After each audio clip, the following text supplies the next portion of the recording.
Hey guys, tonight we step back to a year that your history textbooks made sound exciting. 1789. The birth of a nation, George Washington taking his oath, the Constitution fresh off the press.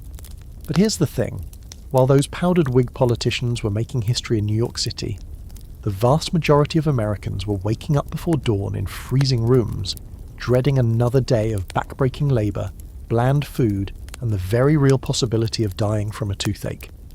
You probably wouldn't survive a month in 1789 America, and honestly, neither would I. The romanticised version of colonial life conveniently skips over the chamber pots, the lice, and the fact that a simple cut could kill you if it got infected. So tonight, we're going to live it. Really live it. Hour by hour, season by season, through the mundane horrors and occasional small joys of ordinary American life in the year everything supposedly changed. So before you get comfortable, take a moment to like the video and subscribe, but only if you genuinely enjoy what I do here. I'd love to know where you're watching from tonight. Drop your location and local time in the comments. Whether you're in Tokyo at 3 AM or tucked into bed in Toronto, we're all here together, drifting through history. Now dim the lights, maybe turn on a fan for that soft background hum, and let's ease into tonight's journey together. You open your eyes, and for a moment you have no idea what time it is. That's because it's pitch black, not the kind of dark where your eyes adjust and you can make out shapes. No, this is absolute darkness, the kind modern humans rarely experience unless the power goes out during a new moon. There's no alarm clock, no glowing phone screen, no streetlight filtering through curtains. There are no curtains. There's barely a window, and what passes for glass is so thick and warped that even daylight barely penetrates it. The first thing you notice before you even try to move is the cold. It has seeped into everything. The rough blanket pulled up to your chin, the straw-stuffed mattress beneath you, the air itself. Your breath would fog if you could see it. Somewhere in the darkness you hear the rustling of other bodies. Your family, maybe your parents, definitely your siblings. 3, 4, possibly more of them sharing this space. Privacy is not a concept that exists in your world. You've never slept alone in your life, and the very idea would seem strange, even frightening. The rooster hasn't crowed yet, but you're awake anyway. Your body knows. It has been trained since childhood to rise before the sun, because the sun dictates everything. There's no artificial light worth mentioning, no way to extend the day beyond what nature provides. When darkness falls, work stops. When light appears, work begins. And there is always, always work to be done. You lie there for another moment, savouring the warmth of the bodies pressed against you, the relative comfort of horizontal rest. Your muscles ache from yesterday. They will ache again today. This is simply the condition of existence. Historians still argue whether Americans in this era felt their labour as oppressive or simply accepted it as the natural order. There are no diaries from common farmers waxing poetic about their feelings. But your body doesn't need philosophy. It knows that the day ahead will be long. Finally you hear it, the rooster, that biological alarm clock that you cannot snooze, cannot ignore, cannot throw across the room no matter how much you'd like to. Somewhere outside, in the small lean-to that passes for a barn, the bird announces dawn. It's not actually dawn yet. Roosters, despite their reputation, are notoriously unreliable timekeepers, but close enough. You push back the blanket, and the cold hits you like a slap. Here's something they don't tell you in history class. There is no graceful way to get out of bed in 1789. You're wearing what you slept in, which is essentially a long linen shift that has seen better days. Better years, really. You swing your legs over the side of the bed, and your feet hit the floor. If you're lucky, there's a thin rag rug beneath them. If you're not, it's packed dirt, cold as ice, and twice as unforgiving. You stand, and immediately you need to relieve yourself. Now in a modern home, you'd shuffle to the bathroom, flip on a light, do your business in porcelain comfort. In 1789, you have options, and none of them are good. There's the chamber pot, a ceramic or wooden vessel that lives under the bed or in the corner, collecting the nighttime offerings of everyone in the household. It smells exactly like you'd expect. Someone, probably you if you're a woman or a child, will have to empty it later, carrying it outside to dump in the yard or the designated pit. The other option is to go outside right now, into the cold, into the dark, to the privy if your family has one, or simply behind a tree if they don't. Neither option involves toilet paper. Leaves, corn cobs, or scraps of fabric serve that purpose. If you just winced, good, that's the appropriate response. The house around you is coming to life now. You can hear movement, coughing, the creak of wood. Someone is stirring the embers in the fireplace, trying to coax yesterday's fire back to life. This is critical. The fireplace is everything. It's heat, it's cooking, it's light, it's the centre of domestic existence. If the fire goes out completely overnight, someone has to start it again from scratch, and that means flint and steel and tinder and patience and probably some quiet cursing that the children aren't supposed to hear. As weak grey light begins to filter through that warped window glass, you can finally see your surroundings. And here's the thing, there's not much to see. The entire house might be one room, maybe two, if your family has done well. The walls are rough-hewn logs or crudely cut boards, depending on where in America you've landed. There are gaps where the chinking has fallen out, and you can feel the breeze coming through. The ceiling is low, people are shorter on average in 1789, with poorer nutrition and harder labour stunting growth. But even so, a tall man has to duck. The furniture is sparse, a table, perhaps handmade by your father or grandfather, a few stools or benches, chairs with backs are something of a luxury. The bed you just left is likely the most valuable piece in the house, which is why the whole family shares it. There might be a chest for storing clothes and linens, a few shelves holding the precious few dishes and cooking implements the family owns. Everything is dark wood, worn smooth by years of use, carrying the patina of generations, and everywhere, evidence of the constant battle for survival. Dried herbs hanging from the rafters, strings of onions, maybe a ham or a slab of bacon if the season and the family's fortunes allow. Tools leaning in corners, an axe, a hoe, implements that will see use today and tomorrow and every day until they break and must be repaired, because buying new is rarely an option. You're fully awake now, standing in this dim space, watching your breath fog in the cold air that still grips the room despite the struggling fire. Your mother, or your wife, depending on your age and station, is already moving with purpose, setting an iron pot over the flames, preparing something that might generously be called breakfast. Your father has pulled on his outer clothes and is heading for the door, because the livestock won't wait. Animals must be fed, watered, checked for illness or injury. The cow must be milked. The chickens must be released from their coop before something gets to them. If you're male and of working age, you're expected to follow him. If you're female, you're expected to help with the cooking, the spinning, the 1,000 domestic tasks that make up a woman's endless day. If you're a child old enough to walk steadily, you have chores already assigned. Nobody gets a pass. Nobody sleeps in. There is no weekend coming to offer relief. You step outside and the world of 1789 America reveals itself in the thin morning light. It's beautiful in its way. Trees stretching toward a sky unmarred by power lines or contrails. Air so clean it almost burns your lungs after the smoky interior of the house. But it's also vast and indifferent and more than a little terrifying. The nearest neighbour is a mile away. The nearest town might be 10 miles, 20, more. If something goes wrong, a fire, an injury, an attack, help is not coming quickly. You are, in the most fundamental sense, on your own. The rooster crows again, already forgotten that he crowed before. A dog barks somewhere. And you realise, with the resignation of someone born into this life, that the day has begun. The house you've just stepped out of deserves a closer look, because you're going to spend most of your life inside it, and your expectations need serious adjustment. When you hear home in the 21st century, you picture rooms, plural. A bedroom, a bathroom, a kitchen, a living room, maybe a basement or an attic. You picture walls that don't let wind through, floors that aren't made of compressed earth, ceilings high enough that you can stretch without scraping your knuckles on the rafters. In 1789 America, especially if you're among the 80 to 90% of the population living in rural areas, your home is almost certainly a single-room structure. The wealthy might have 2 rooms, or even a second story, but you're not wealthy. Statistically speaking, you're a farmer or a farmer's wife or child, working land you may or may not own, and your dwelling reflects that harsh economic reality. Let's talk about construction. If you're in New England, your house is probably built with a post and beam frame, the spaces between filled with wattle and daub, or, if the family had resources, rough-cut boards. The roof is wood shingles which leak when they age and must be replaced constantly.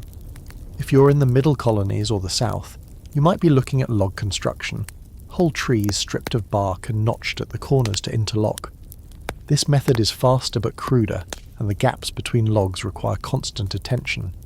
Chinking, a mixture of mud, straw, and sometimes animal hair, fills these gaps, but it dries and cracks and falls out, especially in harsh weather. The floor beneath your feet tells its own story. In a brand new settlement, it's probably just packed dirt, swept and sometimes treated with water to harden it into something resembling a surface.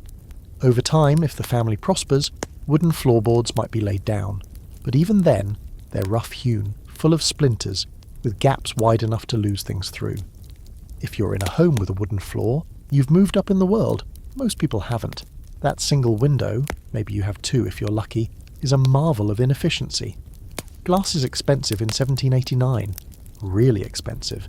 It has to be imported from England or made in the few American glassworks that exist, and either way, it's a luxury item. What you probably have instead is oiled paper stretched over the opening, or perhaps small panes of glass so thick and irregular that looking through them is like trying to see underwater. These windows don't open in any meaningful way. Ventilation comes from the door and the chimney. Air quality is not a priority when you're trying not to freeze. And speaking of freezing, let's discuss heat. The fireplace dominates one wall of your home. It's massive by modern standards, big enough to walk into practically, because it has to do everything. Cook your food, heat your house, provide light. In some homes, it's literally built into the wall. In others, it's a separate structure of stone or brick that takes up an alarming percentage of the available floor space. The chimney rises through the roof, constantly threatening to catch fire itself if the creosote builds up too much. Here's a fun historical fact. The fireplace is incredibly inefficient. Most of the heat goes straight up the chimney. Benjamin Franklin, that tireless tinkerer, invented an improved stove design that radiated heat into the room instead of losing it. But in 1789, most Americans haven't adopted it yet. They're still huddled near the flames, toasting their fronts while their backs stay cold, rotating like human rotisseries to try to distribute the warmth. At night, the fire burns low. Wood is precious, and even if you have a forest nearby, cutting, hauling, and splitting firewood is exhausting labour. So you wake up cold. You go to bed cold. You spend most of winter cold, despite the fire, despite the layers, despite the bodies pressed together for warmth. Historians estimate that indoor temperatures in colonial and early American homes could drop to just above freezing on the coldest nights. You don't sleep well in those conditions. Nobody does. Now furniture. You've seen colonial Williamsburg or pictures of preserved historical homes with their beautiful polished wood pieces and elegant simplicity. That's what the wealthy had. You have a bed, and that's the centerpiece, the prized possession. It's a wooden frame strung with rope to support the mattress, which is really just a large fabric sack stuffed with straw, corn husks, or if you're fortunate, feathers. The rope needs to be tightened regularly as it stretches and sags, which is where the phrase sleep tight originates, though some historians debate this etymology. Either way, your mattress is lumpy, it rustles when you move, and it's almost certainly home to insects. Bedbugs are not a metaphor in 1789. They're a nightly reality. Fleas too, and lice. The straw in your mattress provides perfect breeding grounds, and there's no way to fully eliminate them. You scratch constantly. Everyone scratches constantly. It's simply part of existence, an itch that underlies all other experiences, so ubiquitous that you barely notice it anymore. Beyond the bed, you have perhaps a table and benches, maybe a chair or two, reserved for the head of the household. Chairs represent status, which is why we still call important positions chairs today. Storage is limited. A chest, some shelves, hooks driven into the wall for hanging clothes and tools. That's it. The entire material possessions of your family could fit in the back of a modern pickup truck with room to spare. Decoration is minimal, maybe a Bible if the family is literate and pious and fortunate enough to own one. A sampler stitched by a daughter proving her domestic skills. Possibly a looking glass, small and cloudy, the reflective backing made of mercury amalgam that would horrify modern health inspectors. These few items represent the family's attempt at beauty, at culture, at something beyond mere survival. They're treasured out of all proportion to their material worth. Privacy, as mentioned, doesn't exist. Not really.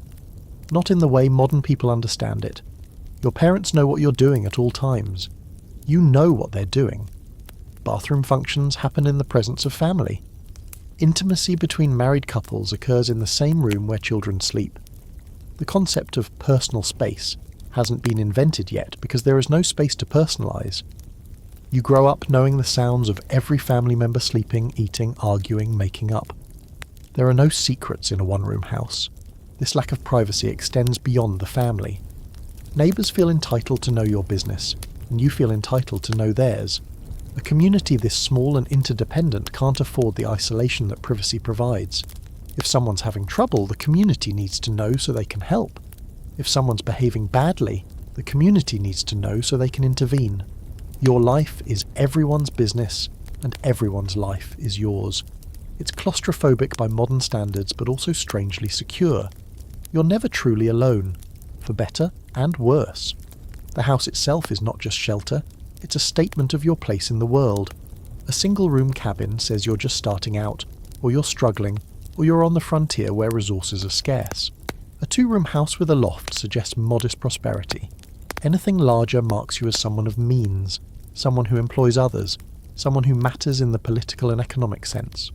Your home is your resume, your credit score, your social media profile, all visible at a glance to anyone who passes by. And people do pass by, more than you might expect. Roads, such as they are, wind through settlements, and travellers appear periodically seeking shelter, directions, news from elsewhere. The tradition of hospitality runs deep. You might be obligated to offer food and a place by the fire to strangers, even when you can barely feed your own family. This hospitality is partly Christian duty, partly practical networking in a world without inns in most locations, partly self-protection. A traveller treated well today might be in a position to help you tomorrow. As you stand in your small, smoky, crowded home, watching the fire finally catch and the first real warmth begin to radiate into the room, you understand something fundamental about 1789 America.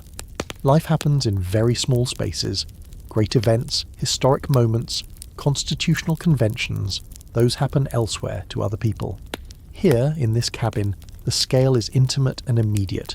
Enough food for today, enough wood for tonight, enough health and luck to see another dawn. The smell of something cooking reaches your nose. It's not appetizing by any modern standard, but your stomach doesn't care about standards. It knows that fuel is coming, and that's what matters. Breakfast. The word conjures images in the modern mind. Stacked pancakes, sizzling bacon, eggs prepared however you like them, steaming coffee, maybe fresh squeezed orange juice if you're feeling fancy. You should abandon these images immediately. They have no place in 1789 America, and holding on to them will only make this harder. What you're about to eat is called mush. Some might call it hasty pudding, others might call it saporn or samp, depending on regional dialect and ethnic background. But the basic substance is the same. Cornmeal boiled in water until it forms a thick glutinous mass. If your family has milk, some might be added. If there's molasses or maple syrup available, a drizzle provides sweetness, but often it's just mush, plain. Unsalted perhaps, if salt is being conserved. The colour is greyish-yellow. The texture is exactly what you'd expect from the word mush. And it's not even hot anymore, because it was made last night, allowed to set in the pot, and is now being served cold. You eat it because you have to eat something. Your body needs fuel for the 12 or 14 hours of labour ahead, and this is what's available. Complaining would be pointless. There is no alternative. The concept of breakfast as a pleasant meal, something to be savoured, is a luxury that most Americans in 1789 simply cannot afford. You eat to survive. That's the transaction. But here's the quirky truth that history sometimes misses. Corn, the basis of this miserable breakfast, is actually a remarkable survival food. Native Americans domesticated it thousands of years ago and taught European settlers how to grow it, and thank goodness they did. Corn is hardy. It grows in poor soil. It produces abundant yields compared to European grains. It can be dried and stored indefinitely. Ground into meal, it becomes the backbone of the American diet, appearing at nearly every meal in some form: mush for breakfast, hoe cakes or johnny cakes for dinner, corn pone or cornbread with supper. You might be tired of corn. You're definitely tired of corn. But corn is the reason you're not dead. What you're not having for breakfast is equally telling. No coffee. It exists in America. but it's expensive, an import that most rural families can't regularly afford. The Boston Tea Party was barely 15 years ago, and while the political statement against tea has been made, coffee hasn't fully replaced it in common households. What you might drink is small beer, a very low alcohol brew that's actually safer than water in many areas because the brewing process kills pathogens. Or you might drink nothing at all, or water if your family has a clean well or spring. Many don't. No eggs, surprisingly. You might have chickens, many families do, but eggs are often sold or traded rather than consumed. They're valuable, a form of currency in the barter economy that dominates rural life. Eating your eggs is like eating money, so the chickens provide their contributions to the family economy rather than to the family table, at least on most mornings. Special occasions might merit a fried egg. This is not a special occasion. No toast because bread requires wheat flour and wheat is more difficult to grow than corn and therefore more precious. If your family has wheat bread, it's likely not wasted on breakfast. It's saved for dinner, the main meal, when the whole family gathers and the best food appears. Breakfast is about efficiency, not enjoyment. Here's something that might surprise you. Many Americans in 1789 eat only 2 meals a day. Breakfast, when it happens at all, is small and quick, fuel to start the day. Then there's dinner, served sometime between noon and 2 o'clock, which is the main meal. Supper, if it happens, is light. Leftovers from dinner, maybe some bread and cheese, something to quiet the stomach before bed. The 3-meal-a-day pattern that seems so natural to modern people is actually a relatively recent invention, and even in the late 18th century, it's more aspiration than universal practice. The family eats together at the table, such as it is. Father sits, if there's a chair. Mother and children share the benches. Everyone has a wooden bowl or perhaps a trencher, a thick slab of stale bread that serves as an edible plate. Forks are rare. Many families share a single one or don't own any at all. You eat with a spoon, carved from wood or cast from pewter if you're lucky, and you eat with your fingers. Napkins? Wipe your hands on your clothes. Everyone does. The speed of the meal would shock you. There's no lingering, no conversation about plans for the day, no leisurely second cups of anything. You eat quickly because there's work to do, because the food isn't worth savouring, because every moment of daylight is precious. 10 minutes, maybe 15, and breakfast is done. The bowls are set aside. Washing dishes is not a constant activity when water has to be hauled and heated, so dishes might be scraped and wiped rather than truly cleaned. Hygiene standards, you're discovering, are not what you're used to. The nutritional content of your breakfast is actually not as bad as you might expect. Corn provides carbohydrates and some protein. If milk was added, there's calcium and fat. It's not a balanced diet by modern standards, but it's enough to fuel several hours of work. The real nutritional problems come from what's missing in the overall diet. Fresh fruits and vegetables are seasonal and often scarce, leading to vitamin deficiencies. Scurvy, usually associated with sailors, affects land-bound Americans too when winter drags on, and nothing green has been available for months. Speaking of missing foods, let's talk about what simply doesn't exist yet in America. Tomatoes are viewed with deep suspicion by most people.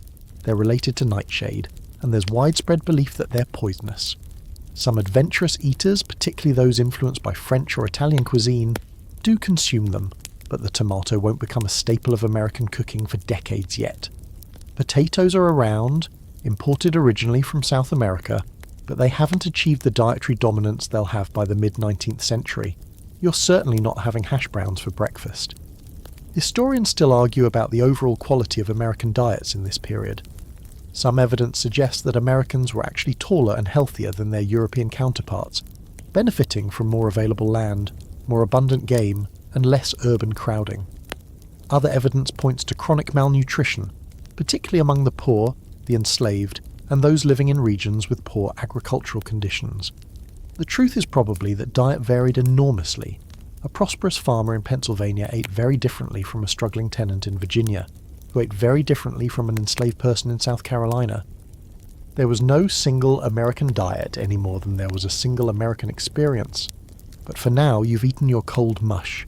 Your stomach is fuller than it was, though hardly satisfied. You've drunk your small beer or water or nothing, and the day's work is calling, has been calling since you opened your eyes, will not stop calling until darkness forces it to. You step away from the table, such as it is. Your mother or wife is already cleaning up, already thinking about dinner, already beginning the endless cycle of food preparation that defines her days. If you're male, you're heading outside. If you're female, you're staying in. But that doesn't mean you're idle. The domestic work waiting for you is just as relentless as field work, just less visible to history. The cold air hits you again as you push through the door. The sun is higher now, just cresting the tree line, turning the sky pink and gold in a way that you don't stop to appreciate because you never stop to appreciate anything. Beauty is for people with leisure. You have chores. Let me continue with section 4 to provide proper word count. The animals need you first. Whatever livestock your family maintains, and nearly every family maintains something, they require attention before any other work can begin.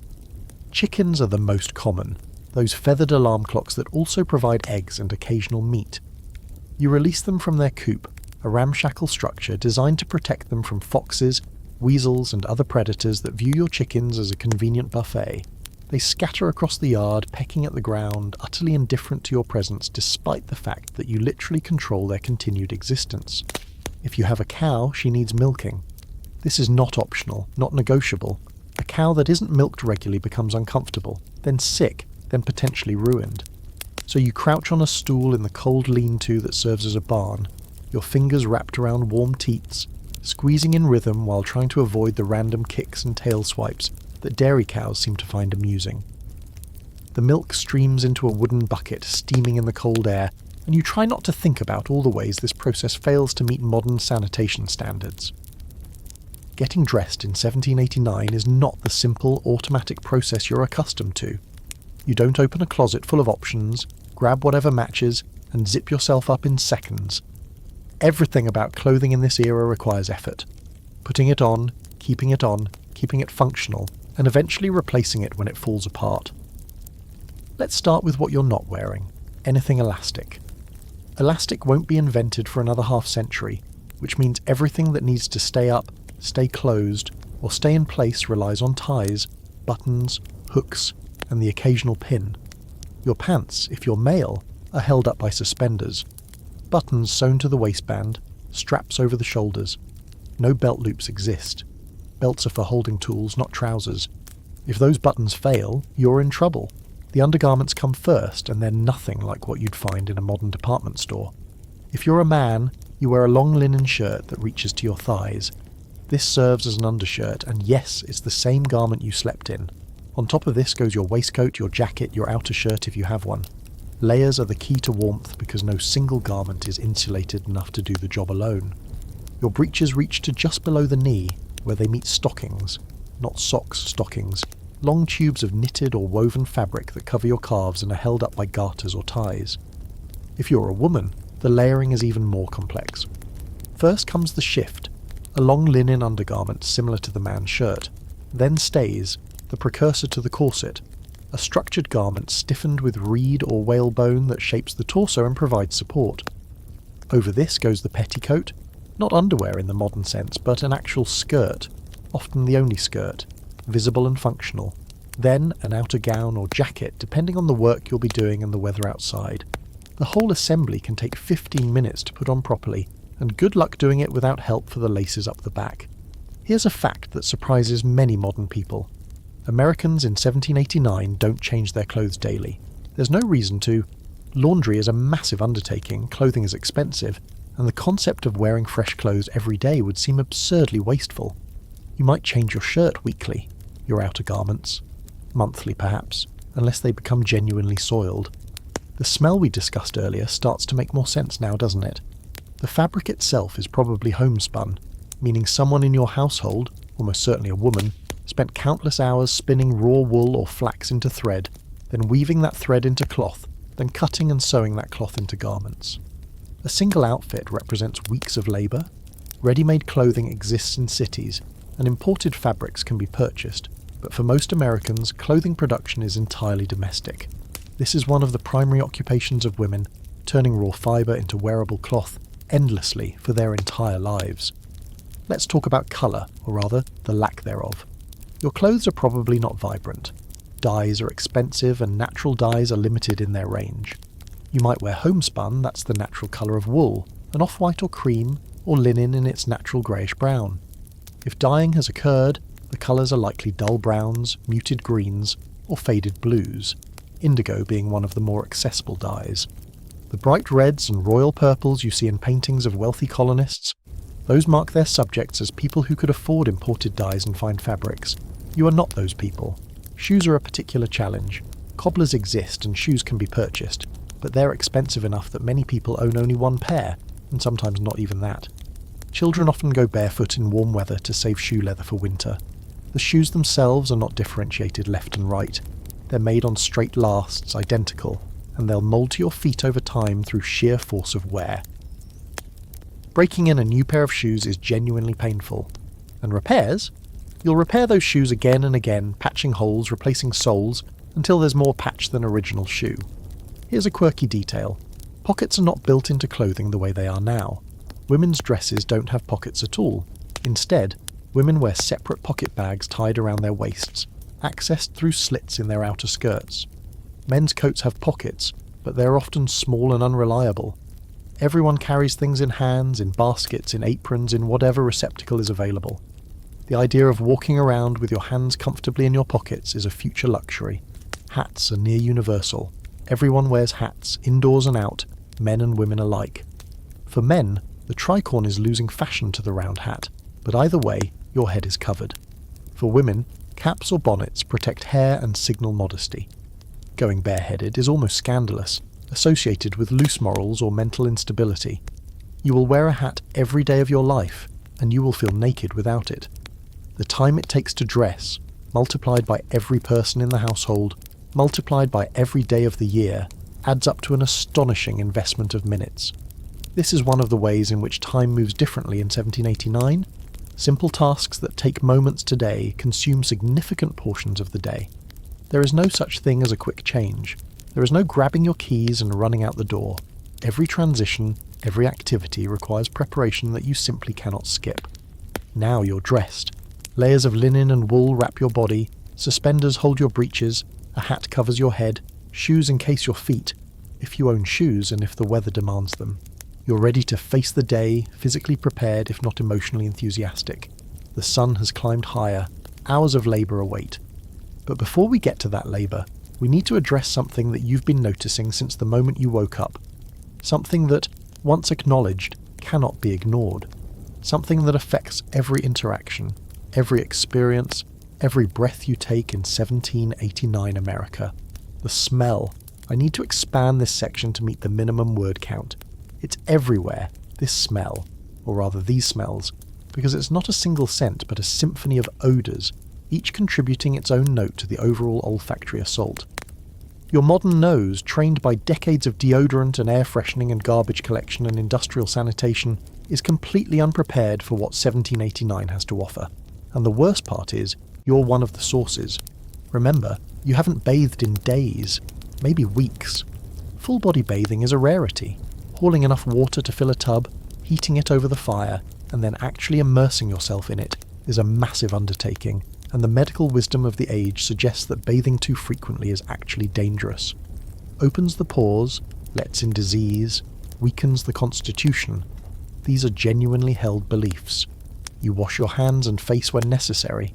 You wipe down with a damp cloth occasionally, but a bath, maybe a few times a year, maybe less, so you smell. Of sweat primarily.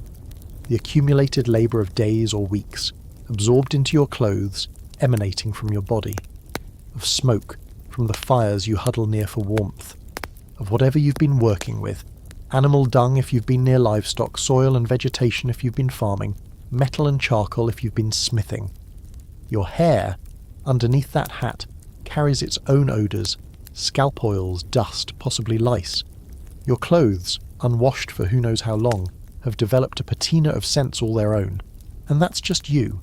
Everyone around you smells the same way, or worse, or different in ways that are equally challenging. The house smells of fire smoke and cooked food and the chamber pot that hasn't been emptied yet this morning. The barnyard smells of cow manure, pig waste, chicken droppings, the accumulated output of animals living in close proximity to humans. The privy smells exactly like you'd expect a hole in the ground full of human waste to smell. Historians rarely emphasise how much the past simply stank. probably because there's no way to recreate that aspect in museums or historical reenactments. But it was real, it was constant, and it shaped daily life in ways we can barely imagine. Sensitive noses must have suffered terribly. Those with diminished sense of smell were perhaps the lucky ones, and everyone just accepted it, because there was nothing else to accept. This was life. This was normal.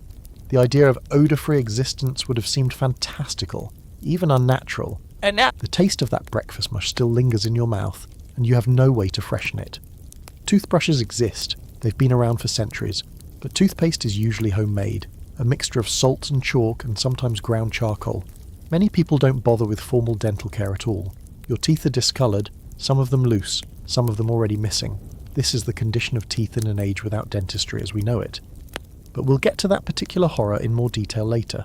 For now, you're dressed, you've eaten, you're ready for work, and every breath you take reminds you that 1789, America is not sanitized for your protection. The smell, we must acknowledge, extends far beyond your own body and your immediate household. It is an inescapable feature of the entire landscape, a constant backdrop to existence that shapes every experience even when you no longer consciously notice it. You've adapted, as humans do, but let's linger here a moment longer because understanding the sensory world of 1789 is essential to understanding the lives of its inhabitants. Step outside your home, and the first thing that hits your nose is animal waste. Everywhere. Horses are the primary mode of transportation and labour, and horses produce between 40 and 50 pounds of manure per day, per animal. This material accumulates on roads, in barnyards, behind houses, wherever horses are used, which is everywhere. Add to this the contributions of cows, pigs, sheep, chickens, and every other domesticated creature, and you have a countryside that is essentially fertilised, intentionally or not, by an endless stream of animal droppings. In some ways, this is a good thing. Manure is valuable, it enriches the soil, and careful farmers collect and spread it on their fields to improve yields. But valuable or not, it smells. It attracts flies. It squishes under your feet. It gets on your clothes, your shoes, your hands. You track it into your house without thinking because it's impossible not to. Human waste adds its own dimension to the aroma. We mentioned the chamber pot and the privy, but the disposal of these materials is equally relevant. Chamber pots are typically emptied each morning, often right outside the back door or into a designated pit. If you're fortunate, the pit is properly maintained, lime added periodically, contents occasionally buried or carted away. If you're less fortunate, it's simply a hole that fills up and eventually has to be abandoned for a new one dug nearby. Privies, which are more permanent structures over deeper pits, offer somewhat better containment, but better is a relative term here. In towns and cities, the situation intensifies dramatically. We'll get to urban life in detail later, but for now, know that Philadelphia, the largest city in America, packs tens of thousands of people and countless animals into streets without modern sewage, garbage collection, or sanitation infrastructure. Gutters run with waste. Dead animals rot in alleys. Industrial processes, tanning hides, slaughtering animals, rendering fat. Produce smells so overpowering that neighbourhoods downwind are essentially unlivable by modern standards. And yet people live there. People thrive there, conduct business, fall in love, raise families. The smell doesn't stop life, it simply seasons it. There's a lesson in this about human adaptability, about our ability to normalise what would seem intolerable, to simply stop noticing what cannot be changed. You, transplanted from the 21st century, would gag and retch for days. But eventually you too would adapt. You'd have to. The smell inside your home is its own category. Wood smoke is the dominant note. The fire burns constantly when weather demands it, and ventilation is poor, so smoke permeates everything. Your clothes smell of smoke. Your hair smells of smoke. The walls, the furniture, the bedding, everything carries that acrid undertone. This is actually somewhat useful. Smoke helps preserve food hung near the fire and may discourage some insects, but it also irritates eyes and lungs, and the long-term health effects of constant smoke inhalation are not good, though nobody knows that yet.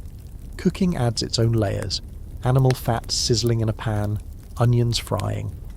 Meat, possibly past its prime, being prepared despite its questionable freshness, because waste is not affordable. The combination of smoke, cooking odours, and the ever-present chamber pot creates an indoor atmosphere that would be claustrophobic to modern sensibilities. You don't open a window for fresh air. Windows barely open, and outside air isn't necessarily fresher anyway. Here's a quirky tidbit that historians sometimes note. Personal fragrances did exist. Those who could afford them used perfumes, sachets of dried flowers and herbs, pomanders filled with aromatic substances. These weren't for smelling pleasant in our sense. They were for covering up smells, creating a small bubble of tolerable aroma around yourself. The wealthy smelled better than the poor, not because they bathed more, they often didn't, but because they could afford these olfactory masks. The poor had to smell like what they were, working people in a world without soap operas or deodorant commercials to make them feel bad about it. The connection between smell and health was not yet understood.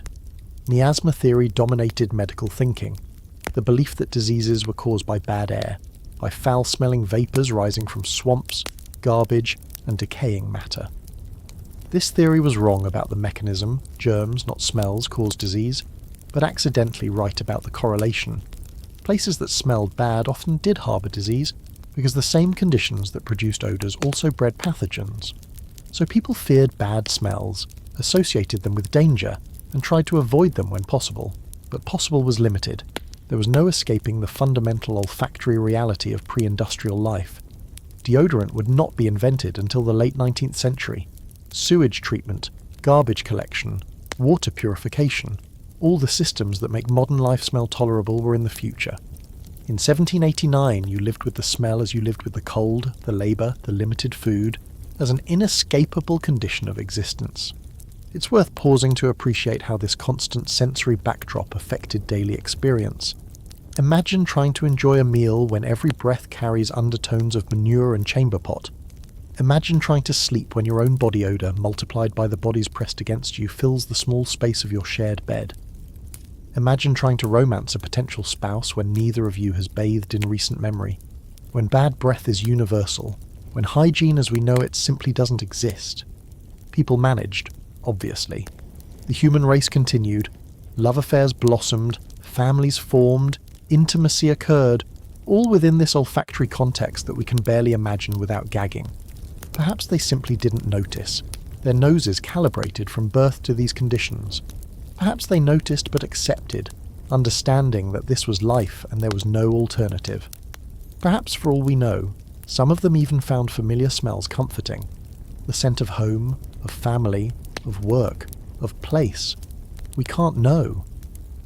But we should remember, as we proceed through this imagined day, that every moment was accompanied by this invisible chorus of odours, shaping experience in ways no written record can fully capture.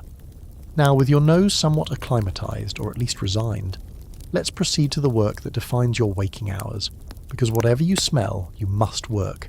There is no other choice. Let me continue to reach the proper word count for this section. The work begins with the animals, as it does every morning. If your family has livestock, and almost every family has something, they require attention that cannot wait for your comfort or readiness. A cow left unmilked will become painful, then sick. Chickens left cooped will stress and stop laying. Pigs left unfed will raise such a commotion that neighbours a mile away will wonder what you've done. The animals are your earliest and most demanding employers. For the man of the house, this means feeding, watering, mucking out stalls, checking for illness or injury, and performing whatever seasonal task is most pressing. In winter, it's ensuring the animals don't freeze, breaking ice on water troughs, providing extra bedding against the cold. In spring, it's managing births, because livestock breed on nature's schedule, not yours. In summer, it's moving animals to fresh pasture if you have it, keeping them supplied with water in the heat. In fall, it's deciding which animals to slaughter for winter meat, and which to keep, a calculation of calories and survival. For women and children, the chores are no less demanding. Milking often falls to women or older children, a task that seems simple until you've done it day after day, your hands cramping, the cow shifting irritably, the cold of dawn seeping into your bones as you crouch on that low stool. Gathering eggs, feeding chickens, herding geese. These are children's tasks, training them for the responsibilities they'll assume as they grow. And all of this happens before the main work of the day even begins, before the fields are tended, before the shop opens, before the domestic labour of cooking and cleaning and spinning truly gets underway. The animal chores are just the prelude, the necessary precursor to everything else. They occupy the first hour or two of every day, 7 days a week, without vacation or respite. Welcome to the rhythm of 1789. Your job, whatever it is, will consume every hour of daylight and some hours that aren't. There is no 40-hour work week in 1789. There is no concept of a weekend. Sunday offers partial relief, but only because church obligations replace secular labour, not because you get to sleep in and relax. Work is the defining feature of existence, the activity that gives structure to days and seasons and years. If you're a farmer, and there's an 80 to 90% chance you are, your work follows the agricultural calendar with an intensity that modern desk workers can barely comprehend. Spring is planting, breaking ground, sowing seeds, praying for rain. Summer is cultivating, weeding, watering, fighting pests, hoping the crops survive. Fall is harvesting, back-breaking labour from dawn until the light fails, getting the crops in before weather ruins them. Winter is maintenance, repairing tools, mending fences, preparing for the cycle to begin again. Each season has its crisis points. Spring planting happens in a narrow window. Too early and frost kills the seeds. Too late and the crops won't mature before fall. Summer drought can destroy everything. A wet fall means crops rot in the fields before you can bring them in. Every year is a gamble, and you're betting your family's survival on factors completely beyond your control. Historians still argue about exactly how precarious this existence was. Some emphasize the resilience and relative prosperity of American farmers, while others stress the constant knife edge of potential disaster. The truth probably lies somewhere in between, varying by region, by crop, by individual circumstance. The tools you use are primitive by modern standards. Your plough is wooden, perhaps with an iron tip, pulled by oxen or horses if you're fortunate, pulled by you if you're not. It barely scratches the surface compared to modern machinery. Your hoe, your scythe, your sickle, all hand tools that require enormous physical effort to operate. A task that a modern tractor accomplishes in an hour might take you a week. This is not an exaggeration. The difference in productivity between hand labour and mechanised agriculture is that stark. But farming is only one option. Perhaps you're a craftsman, a blacksmith, a carpenter, a cooper making barrels, a cordwainer making shoes. In that case, your work is somewhat less seasonal, but no less demanding. You wake at dawn and work until dark in your shop, producing goods by hand that you'll sell or trade in your community. Your skill is your wealth, your reputation is your marketing, and your output is limited only by the hours you can physically labour. The blacksmith's forge runs hot all day, summer and winter. Metal must be heated to malleability, then pounded into shape on the anvil, then heated again, then pounded again. A process requiring strength and stamina and tolerance for heat that would fell most modern people. The carpenter shapes wood with hand tools, adzes, chisels, planes, each stroke removing a sliver of material, each piece of furniture or building component representing hours of careful work. The shoemaker cuts leather, punches holes, stitches seams, building each pair of shoes from raw hide through finished product, a process that might take days for quality footwear. If you're a woman, your work happens primarily inside the home, but don't mistake domesticity for ease. The phrase women's work in this era refers to a relentless catalogue of essential tasks, cooking every meal from scratch, with ingredients you've grown, preserved or produced yourself, spinning wool or flax into thread, possibly for hours every single day, because thread doesn't exist unless someone makes it, weaving thread into cloth, or knitting it into stockings, or sewing it into garments, making candles, making soap, churning butter, preserving food, fetching water, tending the fire, cleaning what can be cleaned, mending what can be mended. The spinning wheel is your constant companion if you're a woman in rural America. You sit at it in every spare moment, and spare moments are engineered into the day precisely for this purpose. While the stew simmers, you spin. While the bread rises, you spin. In the evening by firelight you spin. The thread accumulates slowly, yard by yard, and becomes cloth that becomes clothing that wears out and must be replaced, starting the cycle again. A single garment might represent dozens of hours of spinning alone before any weaving or sewing begins. Laundry, when it happens, is an ordeal. Water must be hauled and heated. We're talking about heavy buckets carried from a well or stream, gallons and gallons for a single wash. Soap must be made from animal fat and lye, a caustic process that burns skin and stings eyes. Clothes are scrubbed by hand on washboards, wrung out, hung to dry on lines or bushes. The whole process takes most of a day, leaves you exhausted and raw-handed, and needs to be repeated regularly for a family of any size. This is why clothes aren't washed often. This is why standards of cleanliness are lower. It's not ignorance, it's economics of labour. Children work as soon as they're able. We'll discuss this in more detail later, but for now, understand that childhood as a period of protected innocence simply doesn't exist for most families. A 4-year-old can gather eggs, a 6-year-old can mind younger children, an 8-year-old can work in the fields. By 12 or 14, you're essentially an adult labourer, expected to contribute a full day's work and capable of doing so. The small hands of children are valued for tasks requiring dexterity, shelling beans, carding wool, picking stones from fields. The rhythm of work creates the rhythm of life. You don't think in terms of hours or minutes. Clocks are rare, and even those who own them don't organise life around precise timekeeping. Instead, you think in tasks. The cow must be milked, the fire must be fed, the field must be ploughed. These tasks have natural durations, and your day is the sum of completing them. When daylight ends, work ends. Not because you've hit some agreed-upon quitting time, but because you literally cannot see to continue. This is exhausting in a way that modern people rarely experience. Not the exhaustion of a long day at the office, stressful as that might be, but the bone-deep tiredness of physical labour sustained for 12 or 14 hours, day after day, year after year. Your body adapts, becomes stronger and more calloused, but the fatigue never fully lifts. You fall asleep within moments of lying down, not from relaxation but from pure depletion. And tomorrow will be the same, and the day after. There is no retirement in this world, at least not as we understand it. You work until you can't, until age or injury or illness forces you to stop, and then you depend on family or charity, or you simply don't survive. Social security is 2 centuries away. Pensions are for soldiers and government officials. For ordinary people, the only safety net is kin, and kin are busy working too. Let me continue to reach proper word count. The specific nature of your work varies by region in ways that matter enormously. A farmer in New England works rocky, stubborn soil that yields grudgingly. A farmer in the middle colonies enjoys richer earth that produces wheat abundantly enough for export. A farmer in the south faces different challenges and opportunities, with tobacco or rice as cash crops demanding different techniques and different labour systems, including, increasingly, the forced labour of enslaved people. Geography shapes everything. If you're near a river, you might fish or operate a ferry or work at a mill powered by the current.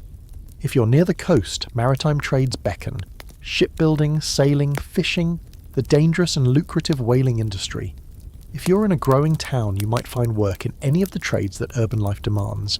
Baking, tailoring, brewing, printing, clockmaking, 100 specializations that rural areas can't support. But wherever you are, whatever you do, work defines you. Your identity is bound up in your labour. You are what you produce. And you produce relentlessly, because the alternative is want. And want in 1789 America is not an abstraction. It's cold, it's hungry, it's dead. This understanding colours everything. The Protestant work ethic isn't just theology, it's survival strategy. Idleness isn't just sinful, it's dangerous. Children learn from their earliest years that work is life and life is work. By the time they're grown, the lesson is so deep it doesn't feel like a lesson at all. It feels like nature, like gravity, like breath. And so you work. Through aching muscles and blistered hands, through summer heat and winter cold, through good years when the harvest comes in abundant and bad years when it fails. You work because everyone works, because there is no alternative, because this is what life is. The sun tracks across the sky, marking the progress of your labour. Morning tasks yield to afternoon tasks. The light begins to shift, shadows lengthening, the air cooling. Evening approaches, not yet but soon. And still, the work continues. Children in 1789 America don't enjoy the extended protected childhood that modern societies attempt to provide. The concept barely exists. A child is a small worker, a future full worker, an economic unit that must contribute to the household's survival as soon as physically capable. Sentiment doesn't enter the calculation, or rather, sentiment exists alongside the practical reality that survival requires every pair of hands. Look at a 4-year-old in your household. Adorable, yes. Beloved, certainly. But also capable of simple tasks. Collecting eggs from the henhouse, carrying light loads, minding a sleeping infant while adults work nearby. These responsibilities begin early and expand continuously. By age 6, a child might be responsible for significant chores, hauling water from the well, feeding animals, weeding the kitchen garden. By 8, fieldwork becomes possible, planting, hoeing, harvesting alongside adults. The transition from child to worker isn't marked by any ceremony. There's no sudden threshold crossed. Instead, responsibilities accumulate gradually until, somewhere around age 12 or 14, you realise you're working adult hours at adult tasks. Childhood has ended without anyone announcing it. For boys in rural areas, this trajectory leads toward farming or trades. If your father is a farmer, you become a farmer, learning the rhythms and techniques by doing them, season after season. If your father is a craftsman, you might inherit his trade, or you might be apprenticed to another craftsman, sometimes as young as 10 years old, sent to live with a master who will teach you a skill in exchange for years of your labour. Apprenticeship is a formal arrangement, governed by contracts that parents sign on behalf of their children. You become essentially a servant in the master's household, working for no wages, living where the master says, learning what the master teaches. The term typically lasts until you reach 21, giving the master 7 to 10 years of labour in exchange for training. Whether this arrangement benefits the apprentice depends entirely on the master's character. Good masters teach thoroughly and treat apprentices fairly. Bad masters exploit their labour and teach little. You have minimal recourse either way. For girls, the future is more constrained. Formal apprenticeships are rare. Instead, girls learn domestic skills at home, preparing for the role of wife and mother that awaits nearly all of them. Cooking, spinning, sewing, preserving, nursing. The entire catalogue of women's work passes from mother to daughter through daily practice. By the time a girl reaches marriageable age, often as young as 15 or 16, she's expected to be capable of running a household. Education, in the formal sense, is limited and unequal. Some communities maintain schools, but attendance is sporadic and concentrated in winter months when farm labour demands less. Girls might attend briefly or not at all. Their education at home is considered sufficient. Boys from wealthier families might receive years of formal schooling, perhaps proceeding to college if their families can afford it. Poor children of either sex receive little or no formal education. What they learn by doing. Literacy rates are higher in America than in Europe, something that surprises many people. Historians estimate that by 1789, perhaps 70% of white men can read at some basic level, with lower rates for women and dramatically lower rates for the enslaved, who are often legally prohibited from learning. But even the literate don't have much to read. Books are expensive and scarce. Newspapers exist but reach limited audiences. The Bible might be the only text in many households, read aloud by those who can read for the benefit of those who cannot. Here's a quirky detail from the historical record. The games children play in 1789 are remarkably similar to games children have always played. Hide and seek, tag, marbles, ball games of various sorts. Childhood imagination finds ways to play even within the constraints of constant labour. Children make toys from available materials, cornhusk dolls, wooden whistles, rag balls. These moments of play are brief, stolen from the edges of the workday, but they exist. Childhood joy hasn't been invented yet by marketers, but it happens anyway, naturally in small doses. The mortality reality for children is stark. Perhaps 20% of children die before reaching their 5th birthday, some historians estimate. The exact figures are uncertain, but the general pattern is clear. Infancy is especially dangerous. Childhood diseases that modern vaccines prevent are deadly and common. Smallpox, measles, whooping cough, diphtheria. Each of these claims young lives regularly. A family might have 8 or 10 children and see half of them die before adulthood. This mortality shapes family life in ways we can barely understand. Parents love their children. There's no evidence suggesting otherwise. but they love them while expecting that some will die. Gravestones from the era tell the story. Here lies Mary, aged 2 years, 3 months. Here lies John, aged 17 days. The naming patterns sometimes reflect this grim expectation. Children are named after deceased siblings, carrying forward a name that death interrupted. How did parents cope with this level of loss? Historians still argue about the emotional lives of colonial and early American families. Some suggest that high mortality led to emotional detachment. Parents couldn't afford to invest too deeply in children who might not survive. Others counter that the evidence shows genuine grief, that losing a child was devastating whether expected or not. The truth is probably that people found ways to cope, as people always do, without modern psychological frameworks, but with faith, family, and the pressing demands of continued survival. The discipline children receive is physical and unquestioned. Spare the rod, spoil the child isn't just a saying, it's an operational philosophy. Children are expected to obey parents absolutely, and disobedience brings swift punishment. Physical discipline extends beyond the home. Teachers may beat students, masters may beat apprentices. The concept of childhood as a protected developmental stage hasn't taken hold yet. Children are small adults in training, and training, like breaking a horse, sometimes requires force. But within these harsh constraints, something recognizable as family affection exists. Parents worry about sick children, celebrate successes, take pride in accomplishments. Siblings form bonds that last lifetimes. Extended families, grandparents, aunts, uncles, cousins, provide networks of support and connection. The nuclear family unit isn't as isolated as modern families sometimes become. It exists within a web of kin and community that shares burdens and joys. As you watch the children in your 1789 household, small figures hurrying about their chores, pausing occasionally for a moment of play, you see a different version of childhood than the one modern societies idealise. It's harder, more constrained, more dangerous.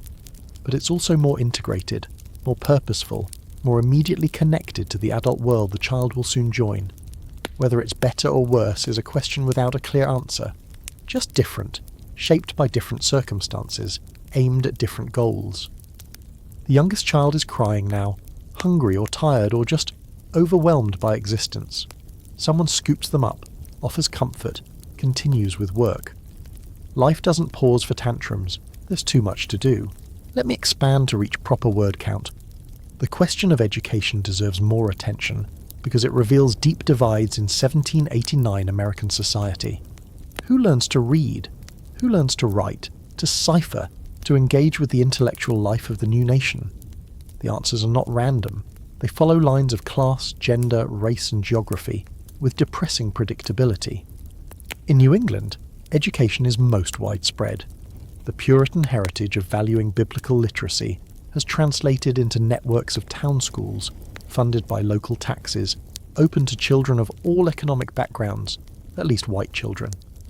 Even here, attendance is sporadic because children are needed for work, and formal schooling competes with the education of daily labour.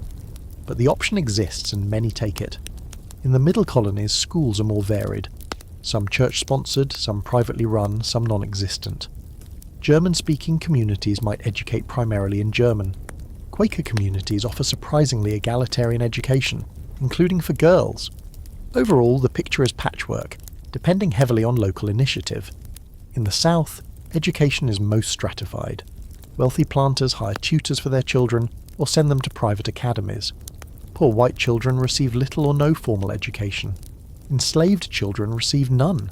Teaching enslaved people to read is already becoming illegal in some areas, a prohibition that will spread and deepen in coming decades. The educational divide mirrors and reinforces all other social divides. The content of education, when it happens, emphasizes reading, writing, arithmetic, and religious instruction. Children learn their letters from hornbooks, wooden paddles with printed alphabets protected by translucent horn. They practice penmanship by copying improving sayings, memorize multiplication tables by rote, study the catechism appropriate to their religious tradition. Critical thinking, creativity, self-expression, these are not educational priorities. Obedience, conformity, and practical skill are. The few who continue to higher education, college, legal training, medical study, come overwhelmingly from wealthy families. Harvard, Yale, Princeton, Columbia, the College of William and Mary. These institutions exist.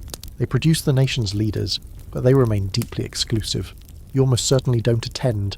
Your children almost certainly won't attend. Education beyond basic literacy is a luxury your family cannot afford. And yet, people learn. They learn trades by apprenticeship, farming by practice, domestic skills by daily labour. They learn from each other, from parents and neighbours and travelling craftsmen. The learning that matters most, how to survive, how to work, how to navigate this difficult world, happens whether schools exist or not. You're sick. It might be a cold, a fever, an injury, something worse. But whatever it is, the medicine of 1789 is unlikely to help you, and quite likely to make things worse. Welcome to the terrifying world of pre-modern healthcare, where the cures can kill, and the doctors know less than your average contemporary high schooler. The theory underlying medicine in this era is still humoral. Your body, according to this ancient Greek framework, contains 4 humours: blood, phlegm, yellow bile, and black bile. Health means balance. Illness means imbalance. Treatment therefore focuses on restoring balance, usually by removing whatever humour is thought to be in excess. This theory is completely wrong, but it shapes every medical intervention you'll experience. The most common treatment is bloodletting. Feeling feverish? A doctor or barber will open a vein and drain pints of blood from your body. Headache, more bleeding, infection, bleeding, melancholy. You guessed it, bleeding. The instruments used are lancets or fleams, sharp blades that slice into veins, letting dark blood flow into bowls that the practitioner examines for colour and consistency. George Washington, in just a decade's time, will be bled repeatedly during his final illness, removing an estimated 5 pints of blood in under 16 hours, almost certainly hastening his death. But bleeding is just the beginning. Other common treatments include purging, which means inducing violent vomiting or diarrhea to cleanse the system. Emetics like tartar emetic force vomiting. Cathartics like calomel, mercury chloride, produce explosive diarrhea. The patient, already weakened by illness, is further weakened by these heroic measures. Dehydration follows, and with it, often death. Blistering, which involves applying irritating substances to the skin until painful blisters form. The theory holds that this draws out morbid matter. The reality is that it adds pain and infection risk to whatever else ails you. Mercury treatments, which are prescribed for everything from syphilis to general debility. Calomel is especially popular. This mercury-based compound does have some antibacterial properties, but it also causes mercury poisoning, tooth loss, gum disease, tremors, neurological damage, death.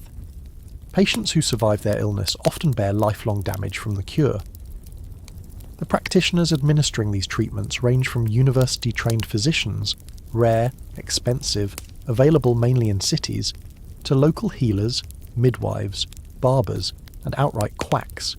There's no licensing, no regulation, no way for an ordinary person to distinguish competent care from dangerous nonsense. You take your chances, guided by reputation and desperation. Here's a fact that might comfort you slightly. Many people in 1789 avoid professional medicine entirely. Home remedies, folk treatments, and simply waiting for illness to run its course are common alternatives. Your mother or grandmother knows herbal preparations passed down through generations. Some useless, some mildly helpful, some actually effective. Willow bark tea, for instance, contains salicin, which metabolizes into something similar to aspirin. Mouldy bread applied to wounds might, occasionally and accidentally, introduce antibiotics. Traditional knowledge isn't all wrong, it's just not organized, tested, or reliable. The herbs and preparations in common use include laudanum, a tincture of opium in alcohol, used for pain, cough, diarrhea, insomnia, and general discomfort. It works. Opium genuinely kills pain and suppresses coughs, but it's also addictive and can easily be overdosed. It's given to everyone, including infants with colic, without any concept of the risks. Cinchona bark, which contains quinine and actually does treat malaria effectively.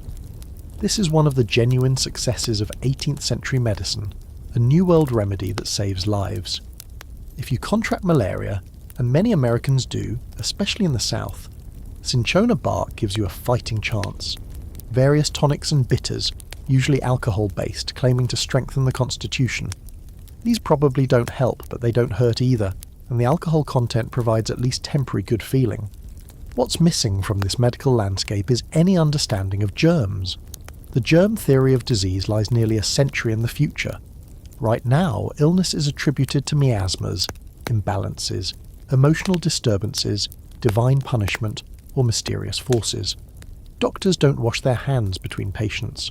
The concept would seem bizarre. Surgical instruments are wiped clean perhaps, but not sterilised.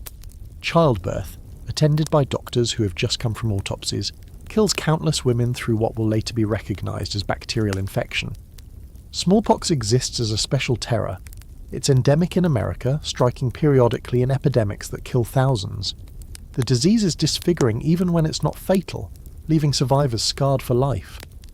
But a form of prevention exists: inoculation, the deliberate infection with mild smallpox through a scratch in the skin. This practice is controversial. Intentionally giving someone a disease seems mad, and inoculated people can spread real smallpox to others, but it works. Inoculated individuals develop immunity with a much lower death rate than those who contract the disease naturally. Edward Jenner's vaccine using cowpox instead of smallpox will be developed in 1796, just 7 years from now, and will eventually eradicate the disease. But in 1789, inoculation is your only option, if you can afford it, and if you're willing to take the risk. Mental illness receives treatment that makes bloodletting look compassionate. The mentally ill are often simply confined, in attics, in sheds, in chains. Their care the responsibility of families who have no training and no resources. Those without families end up in almshouses or on the streets. Conditions that we now know are treatable, depression, anxiety, bipolar disorder, schizophrenia, are seen as moral failures, demonic possession, or incurable madness. Treatment, when attempted, involves purging, bleeding, and various forms of torture meant to shock the patient back to sanity. Historians still argue about how Americans in this era understood and experienced illness. Medical records from common people are scarce. We know more about the treatments elite patients received than about how ordinary families coped with sickness. But the evidence suggests that illness was frequent, treatment was often avoided or ineffective, and survival depended more on luck and constitution than on any medical intervention. Your illness, whatever it is, will run its course. You'll either recover or you won't. The remedies available might ease symptoms, might worsen them, or might simply distract you with new discomforts, while your body fights its battle. You keep working as long as you can. Illness doesn't exempt you from labour unless you're truly incapacitated, and you hope for the best. Let me expand to reach proper word count. The experience of being sick in 1789 deserves more attention, because it differs so profoundly from modern illness. When you feel unwell today, you take your temperature with a thermometer, consult WebMD, perhaps visit a doctor who runs tests and prescribes specific treatments. The illness has a name, a cause, a prognosis. It can be discussed, shared, understood within a framework of medical knowledge. In 1789, illness is more mysterious. You feel wrong, feverish, weak, pained, but the language to describe what's happening is imprecise. Fevers are identified by their patterns: intermittent, remittent, continued. Fluxes and agues and putrid fevers are diagnosed based on symptoms that might, in modern terms, represent completely different diseases. You don't know what you have, and neither does anyone treating you. You know only that you're suffering, and that the suffering might end or might not.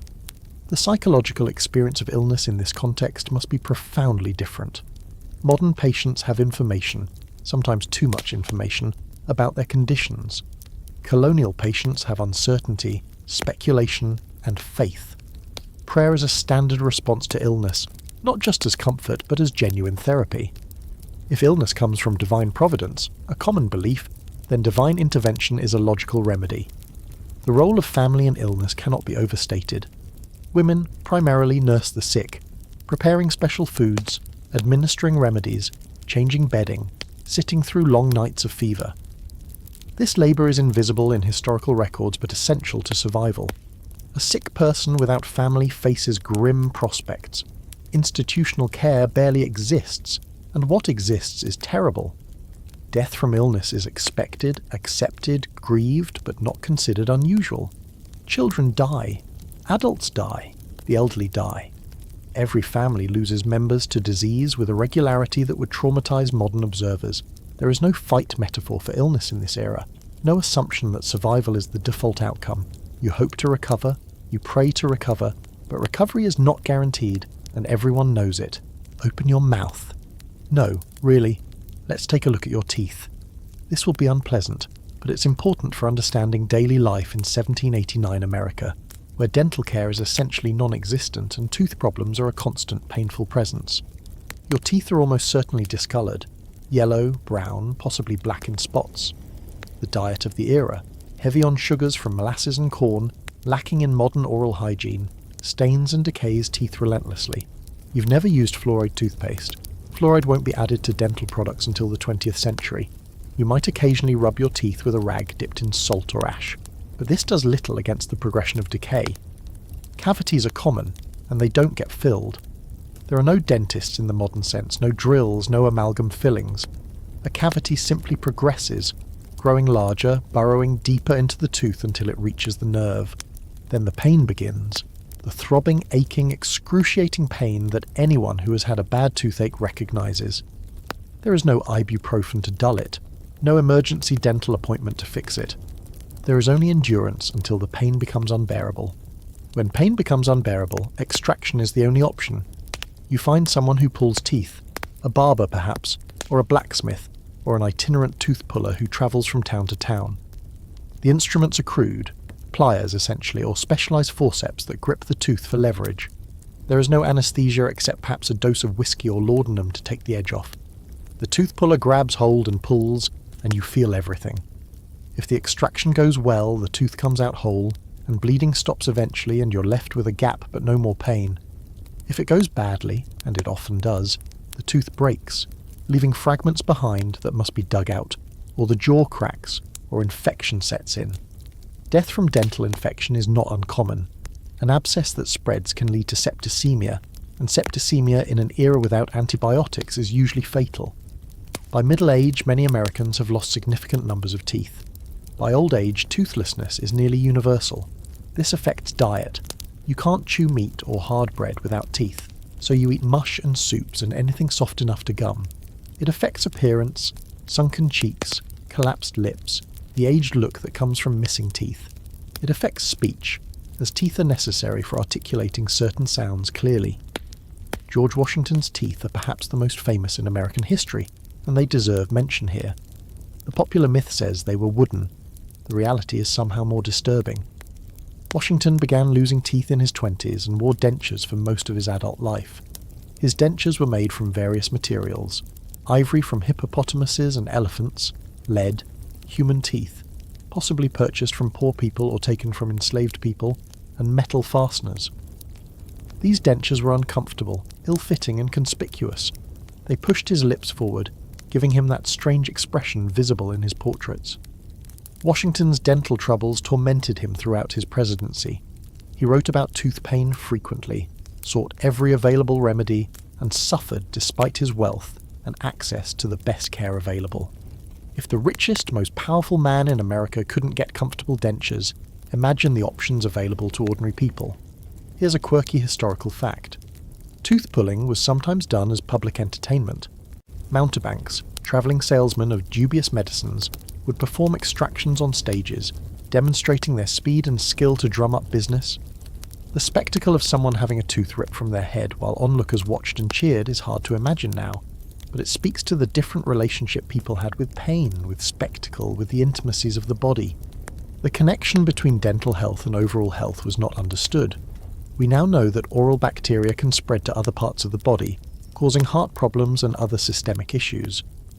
In 1789, teeth were simply teeth, painful when they went wrong, missed when they fell out, but not seen as connected to larger health concerns. The tooth puller cared nothing about your heart. He just wanted the tooth out and his fee paid. The pain from dental problems was also treated with the usual 18th century remedies, none of which helped much. Clove oil, containing eugenol, a genuine analgesic, provided temporary relief. Alcohol numbed somewhat.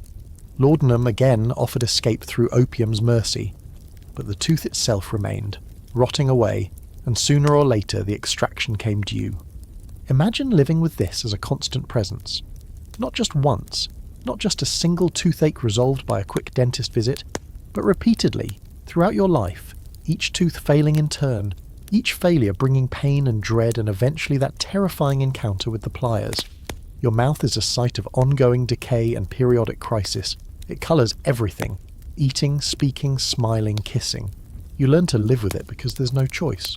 Modern dentistry, routine and accessible to most people in wealthy countries, is one of the most significant improvements in quality of life since 1789. We rarely think about it, but the ability to have a cavity filled instead of living with progressive decay, the ability to receive a root canal instead of extraction, the ability to maintain a full set of functional teeth into old age. These are miracles that your 1789 self could barely imagine.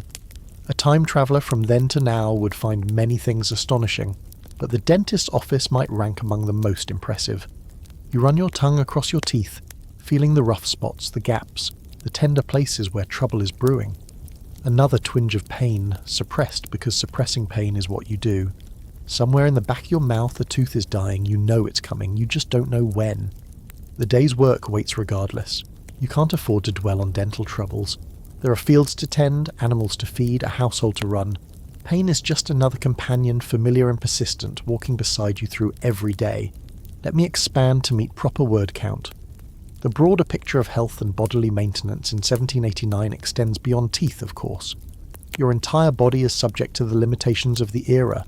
Limitations in nutrition, in hygiene, in medical care, in simple understanding of how bodies work. Consider your eyes. If your vision is poor, there is no simple solution. Eyeglasses exist. Benjamin Franklin invented bifocals, in fact, but they're expensive, handmade, available only in limited prescriptions. A craftsman fitting glasses can test your vision with trial lenses, but the precision of modern optometry is centuries away. If you need glasses and can't afford them, you simply live with blurred vision. Reading becomes difficult or impossible. Detail work is out of reach. You squint, you suffer, you adjust. Consider your hearing. If you're going deaf, and many people do, from illness, from noise exposure, from simple aging, there is no help available. No hearing aids, no cochlear implants, no treatments at all. Deafness isolates you from community, from conversation, from the social connections that make life bearable. You become dependent on those who can still hear to include you, to accommodate you, to translate the world into a form you can access. Consider your mobility. If you break a leg badly, there is no orthopedic surgery to pin the bones correctly.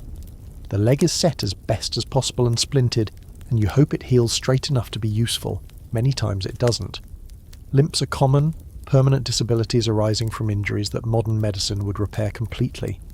A fall from a horse, an accident in the field, a tool that slips, any of these can leave you crippled for life. The people around you bear the marks of these limitations. The old woman whose back is bent double from decades of labour. The man who limps on a leg that healed crooked. The child whose face is scarred from smallpox. The neighbour who went blind before 30, who has spent decades in darkness. These aren't unusual figures. They're everywhere. Reminders of what bodies suffer when medicine cannot help. And yet people persist. They find ways to contribute, ways to live, ways to matter despite their broken bodies. Communities absorb disabled members, make accommodations, assign tasks that the disabled can perform. The blind man might be a musician or storyteller. The lame woman might spin thread sitting down. Nobody expects perfect health because nobody has perfect health. You work with what you have. The resilience is remarkable, honestly. We, with our medical miracles and our fragile expectations, can barely imagine enduring what ordinary people in 1789 endured as a matter of course. They had no choice, of course. There was no alternative to endurance. But the human capacity to adapt, to continue, to find meaning and even happiness despite physical suffering, deserves recognition. The church bells are ringing, or they would be if your community has a church with bells, which isn't guaranteed, but let's say you do. It's Sunday, the one day that differs from all others, the day when labour pauses, mostly, and different obligations take hold. Religion in 1789 America structures time, shapes morality, governs behaviour, and defines community in ways that modern secular societies can barely comprehend. You're going to church. This isn't optional. Church attendance is a social expectation so strong it approaches legal requirement in some communities. Even if your personal faith is lukewarm, and some people's faith is despite the prevailing religiosity, you attend because absence is noticed, remarked upon, and potentially punished through social sanction. Your neighbours will know if you skip. Your business will suffer. Your reputation will be damaged. You go to church because everyone goes to church. The denomination depends on where you live. In New England, Congregationalism dominates, the descendant of Puritanism, organised around independent churches governed by their members. In the Middle Colonies, diversity prevails: Quakers, Lutherans, Reformed churches, Catholics in pockets, Presbyterians, Baptists, a patchwork of traditions. In the South, the Anglican Church, now reorganising as the Episcopal Church after separation from England, holds the establishment position, though dissenters of various stripes challenge its dominance. The walk to church is itself a social event. Families dress in their best clothes, the same clothes they wear every Sunday, carefully preserved for this purpose. Neighbours greet each other on the road, exchanging news, catching up on the week's events. Young people eye potential marriage partners. The journey is the beginning of the only significant social gathering the week provides. The church building varies from a grand stone structure in established towns to a rough log meeting house on the frontier. Inside, the seating arrangement reflects and reinforces social hierarchy. The best pews, closest to the pulpit, most comfortable, belong to the leading families who may have purchased them outright. The poor sit in the back or in balconies. In some churches, men and women sit separately. In churches with enslaved members, they're relegated to special sections, sometimes literal cages or fenced areas. The service begins, and it is long, very long. The centrepiece is the sermon, which might last 2 hours or more. The minister speaks without amplification, projecting his voice through the building, expounding on Scripture with the earnest intensity that the era demands. Doctrinal points are examined in detail.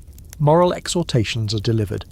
The congregation sits on hard wooden pews, shifting uncomfortably, trying to pay attention, sometimes failing. Children are expected to attend and to behave, which is asking a lot of small bodies and short attention spans. A verger with a long stick might patrol the aisles, tapping sleepers awake, disciplining fidgeters. The experience is not designed for comfort or entertainment. It's designed for edification, improvement, the serious business of saving souls. The theology you hear depends on your tradition, but certain themes recur. Original sin, the belief that humans are fundamentally fallen and prone to wickedness, underlies most Protestant preaching. Salvation through faith, the importance of Scripture, the sovereignty of God, these are common emphases. Some ministers preach the comforting doctrines of God's love and redemption. Others thunder about hellfire and damnation, with a vividness that keeps congregants awake through sheer terror. The Great Awakening, a wave of religious revivals that swept the colonies decades earlier, has left its mark. Emotional, experiential religion competes with more intellectual, traditional approaches. Some congregations have split over these differences. The landscape of American religion is fracturing, diversifying, preparing for the kaleidoscopic pluralism that will characterize future centuries. Here's a fact that might surprise you. The Founding Fathers, whose names you know, had complicated relationships with religion.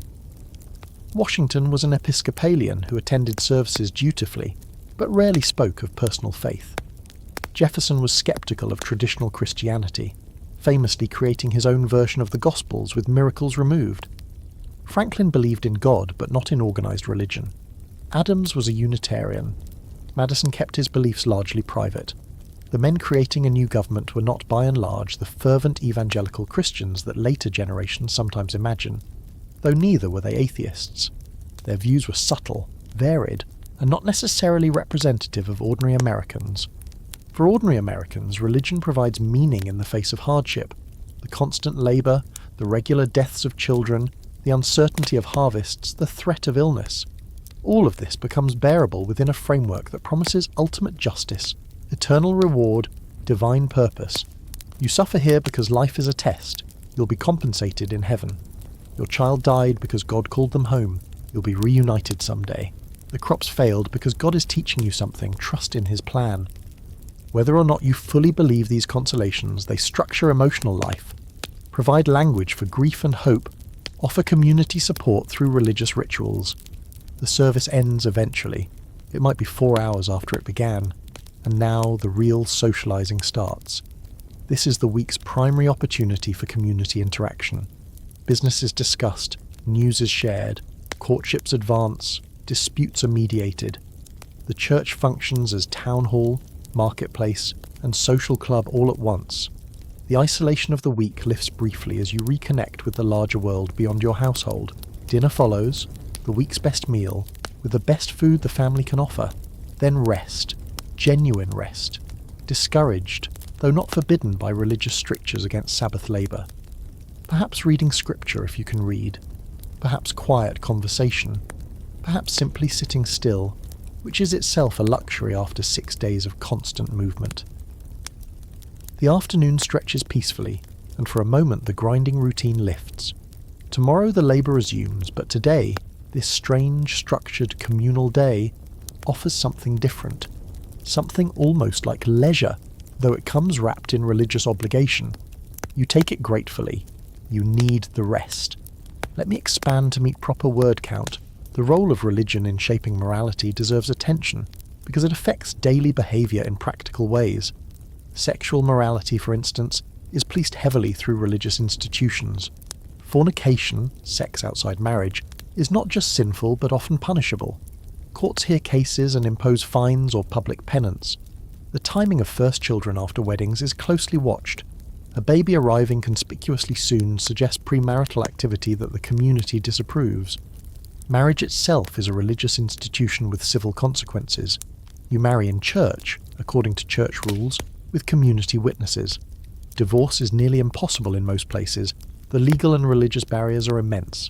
Separation happens, abandonment happens, but formal divorce requires legislative action in most states, available only to the wealthy and well-connected. You marry for life, for better or worse, and worse is the only option if the match proves unhappy. The poor receive charity through churches, which are the primary welfare institutions of the era. Collections support widows, orphans, and those unable to work. The line between deserving and undeserving poor is drawn by religious authorities, who have significant power over who receives help and who doesn't. This creates both community safety net and community control, helping hands that also enforce conformity. Death, inevitable and frequent, receives religious attention that modern secular societies often lack. The dying receive visits from ministers, prayers, and scripture readings. Funerals are community events, the whole congregation attending to mourn and comfort. Sermons at funerals emphasize the hope of resurrection, the transitory nature of earthly life, the importance of being ready for the call that might come at any moment. Death is not hidden away in hospitals. It happens at home, witnessed by family, processed through religious ritual that gives it meaning. The calendar itself is religiously structured. Christian holidays, Christmas, Easter, days of Thanksgiving and fasting, punctuate the year. Fast days are called by civil authorities in times of crisis, entire communities abstaining from food and gathering in prayer. Days of Thanksgiving celebrate good harvests, military victories, any blessing deemed worthy of collective gratitude. These aren't modern holidays with time off work. They're genuine religious observances with spiritual purpose. As the Sunday afternoon fades toward evening, the Sabbath isn't quite over. Evening prayers, perhaps another gathering for worship, and early to bed because tomorrow's labour starts at dawn. But you've had the rest, the community, the reminder that life is more than work. You've been recharged, at least a little, for the week ahead. If you want news, gossip, politics, or just a break from the isolation of your homestead, there's one place to go: the tavern. It's not just a drinking establishment, though it's certainly that, but the community centre, the de facto town hall, the place where information circulates and social bonds form. In an era without newspapers reaching most people, without social media, without any of the information networks we take for granted, the tavern serves functions that modern minds struggle to fully appreciate. Every town has at least one tavern, and most have several. They're usually run out of ordinary houses, perhaps with a dedicated room for drinking and socialising, perhaps just a cleared space where travellers and locals gather. The tavern keeper is often a woman, a widow maintaining herself through the business, or a wife supplementing her husband's income. And the role carries social legitimacy. that might surprise modern observers with different assumptions about colonial women's economic activities. You enter through a low door, ducking your head, and the smell hits you immediately. Smoke from the fire and from pipes, because everyone seems to be smoking. Body odour from men who've been working all day. Spilled ale soaking into wooden floors. It's not pleasant, but you're used to it by now. You're used to everything unpleasant by now. And there's a warmth and liveliness that makes the smell worthwhile. The room is crowded, or at least it seems crowded given its small size. Men stand or sit on benches, tankards in hand, voices raised in conversation. A fire burns in the hearth. Candles provide dim additional light. The tavern keeper or her helpers move through the space, refilling drinks, bringing food to those who've ordered it. What are they drinking? Ale, primarily, low alcohol, cloudy, safer than water in many respects. Cider, which is ubiquitous in America thanks to abundant apple orchards. Rum, which has flowed from Caribbean sugar plantations into American cups for generations. Whiskey, increasingly popular as American distillers develop their craft. Wine for the wealthy or the pretentious. And everything is watered, at least somewhat. Straight spirits are more expensive and more dangerous, and most people can't afford to get truly drunk, even if they wanted to. The conversation swirls around you. Farming conditions, who's planting what, how the weather has been, predictions for the season, local disputes, boundary lines, unpaid debts, personal slights that have festered into feuds, politics increasingly, the new constitution, the new government, what it all means for ordinary people, news from elsewhere brought by travellers passing through, what's happening in Philadelphia, in Boston, in the wider world. This is how information travels in 1789, not through screens or papers or broadcasts, but through mouths and ears, person to person, shaped and distorted by each retelling. A story from Boston reaches your Virginia tavern weeks later, passed through a dozen intermediaries, probably embellished or garbled or both. You have no way to verify what you hear. You assess credibility based on the source. Is this traveller reliable? Does this neighbour have reason to lie? And you form opinions accordingly. Politics percolates through this system with particular intensity. The Constitution was ratified just last year, and opinions remain divided. Federalists support the new central government. Anti-federalists fear it will become tyrannical. These labels attached to people affect reputations, influence relationships. A tavern keeper's politics might attract or repel customers. The discussions can become heated, voices raised, fists occasionally flying, though violence is relatively rare. Here's a quirky fact from the historical record. Taverns were crucial to the American Revolution and continue to be crucial to American politics. Committees of correspondence met in taverns. Recruitment happened in taverns. The Declaration of Independence was first read aloud in taverns to crowds who couldn't read it themselves. The tavern is a fundamentally democratic space, or at least democratic for those allowed to enter, which is primarily white men. Women don't typically patronise taverns as customers, though they often run them. Enslaved people might serve in them but don't socialise as equals. Free black men might be permitted in some establishments but not others. The democracy of the tavern has limits, reflecting the broader limits of democracy in 1789 America. You order a drink, a few pennies for a tankard of ale, and find a spot near the fire. A man next to you is talking about the new President Washington, inaugurated just months ago in New York. He's sceptical. How is one man leading the whole country different from a king? The man next to him disagrees. Washington is a hero, deserves the honour, wouldn't abuse power. The argument is civil but earnest. You listen, forming your own views, perhaps contributing your own opinions. This is public discourse in 1789. Not tweets, not talk shows, not cable news, just people talking, face to face, in rooms thick with smoke and warmth. The ideas that will shape America are being tested here, argued here, refined through thousands of such conversations in thousands of taverns from Georgia to Massachusetts. Food is available if you want it, and you probably do because the work has made you hungry and home is far. Tavern food is simple: bread, cheese, perhaps a stew or a piece of meat, whatever the kitchen has prepared. It's not fancy, but it's filling, and eating in company is more pleasant than eating alone. The evening deepens, some men leave for home, others arrive. The crowd shifts and changes. Stories are told, hunting stories, war stories, Tall tales that everyone knows are lies but enjoys anyway. Someone produces a fiddle, someone else starts singing. For a moment, the hardship of daily life recedes, and there's something approaching joy in the smoky room. Travellers are the most valuable patrons because they bring news from beyond the local. A man who's come from New York has seen the new government in action, can describe the city, the ceremonies, the personalities. A woman passing through from South Carolina has stories of the rice plantations, the different way of life in the far south. Every traveller is a newspaper, a podcast, a documentary, bringing the wider world into this small room. When you finally leave, stepping out into the cool night air, you're carrying more than a warm belly and a slight buzz. You're carrying information, news, gossip, opinions, perspectives. You'll share this information at home, with neighbours you see during the week, with anyone who wasn't at the tavern tonight. The network of knowledge continues to spread, mouth by mouth, across the new nation. Let me expand to meet the proper word count.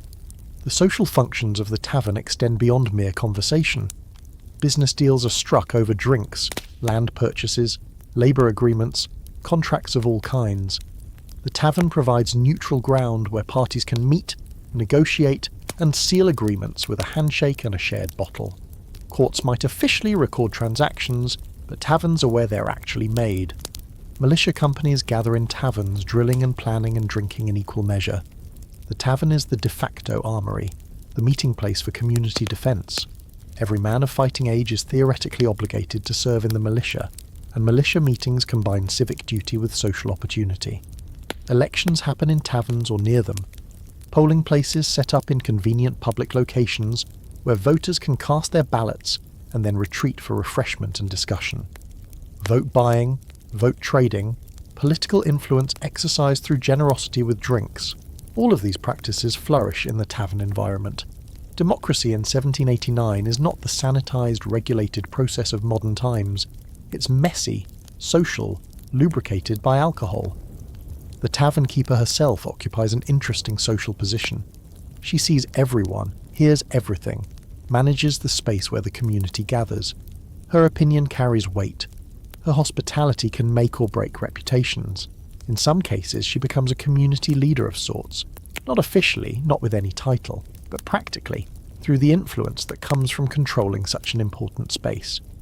As you walk home through the dark, because there are no streetlights, no easy visibility, just moonlight if you're lucky, and memory of the path if you're not, you reflect on the evening. The connections you've maintained, the news you've gathered, the warmth of human company after days of isolated labour. The tavern isn't just a place to drink, it's a lifeline to the larger world, a reminder that you're part of something beyond your own small homestead. Tomorrow the labour resumes, but tonight you've been part of a community. You need to get somewhere. Maybe it's a town 10 miles away where you have business. Maybe it's a relative's farm in the next county. Maybe it's a city, Philadelphia, New York, Boston, where opportunity or necessity calls. Whatever the destination, travel in 1789 is an ordeal that would shatter modern expectations of convenience. First, understand the roads. They're not roads in any modern sense, they're tracks. Paths worn through the landscape by generations of use, sometimes officially designated as highways but rarely improved beyond basic clearing. Mud is the defining characteristic. After rain, roads become essentially impassable, sucking wheels and hooves into muck that might swallow a horse to its belly. In dry weather, they're rutted and rough, bouncing travellers mercilessly. In winter, they're frozen and treacherous. There is no good season for travel. There are only varying degrees of misery. If you're walking, and many people are walking because horses are expensive, a distance of 10 miles might take most of a day, not because you're slow, but because the terrain is difficult, the path is unclear, and you're carrying whatever you need to carry. You stop to rest, you stop to eat, you get lost perhaps, and have to backtrack. By the time you arrive, you're exhausted, footsore, and deeply aware of how large the world actually is. If you have a horse, you move faster, but not as fast as you might think. Horses tire too, especially on poor roads. A comfortable pace, one that you and the horse can maintain for hours, is maybe 4 or 5 miles per hour. Faster travel burns out the horse quickly, and a lame horse in the middle of nowhere is a serious problem. So you pace yourself, cover perhaps 30 miles in a long day, and arrive stiff and sore from hours in the saddle. A wagon or carriage moves even slower. Roads designed for hooves barely accommodate wheels. 2 miles per hour is not unusual, with frequent stops to free stuck wheels, repair broken axles, or simply rest the team. The bone-jarring bouncing of a wagon on rutted roads is legendary. Travellers describe being thrown from their seats, bruised and battered, arriving at destinations feeling like they've been beaten. Here's a fact that reveals the scale of travel time. A journey from Boston to New York, about 220 miles, takes roughly a week by the fastest available means. From Philadelphia to Boston is even longer. Cross-country travel, say from the Atlantic coast to settlements in Kentucky or Tennessee, can take months. The nation that fought a revolution together is still, in practical terms, a collection of separated regions whose inhabitants rarely interact. Accommodations along the way are uncertain. Taverns provide beds, but beds are shared. Strangers sleeping 3 or 4 to a mattress, fully clothed, hoping not to catch whatever the person next to them has. Private homes sometimes take in travellers, for payment or as a social obligation. Camping outdoors is possible but uncomfortable and occasionally dangerous. Weather, wildlife, and human threats all exist. The cost of travel is prohibitive for most people. Horses must be fed, tolls must be paid at turnpikes, lodging costs accumulate, and the opportunity cost of days away from work is significant. Only those with money and compelling reasons travel any significant distance. The poor stay put, their worlds circumscribed by how far they can walk and return in a day. Water travel is faster when available. Rivers are highways, and those lucky enough to live near navigable water can move goods and people relatively efficiently. Coastal shipping connects port cities much more readily than overland routes. The journey from Charleston to Philadelphia by ship might take days. By land, it would take weeks. But rivers go where rivers go, not where you need to be, and ocean-going travel has its own risks, storms, pirates, the general danger of wooden ships in unpredictable waters. The stagecoach represents the cutting edge of overland travel technology. These large vehicles carry multiple passengers along regular routes, with scheduled stops for fresh horses. They're faster than individual travel. The operators maintain the best horses and know the best routes, but they're expensive and uncomfortable. Passengers are crammed together, jostled constantly, exposed to weather if the coach is open, and still subject to all the hazards of roads. Breakdowns are common. Delays are expected. The stagecoach is an adventure, not a convenience. Here's a quirky historical detail. Travel narratives from this era are filled with complaints so vivid they read as almost comic. Travellers describe coaches breaking axles, requiring passengers to wait hours by the roadside. They describe taverns so crowded that guests sleep on floors, on tables, in hallways.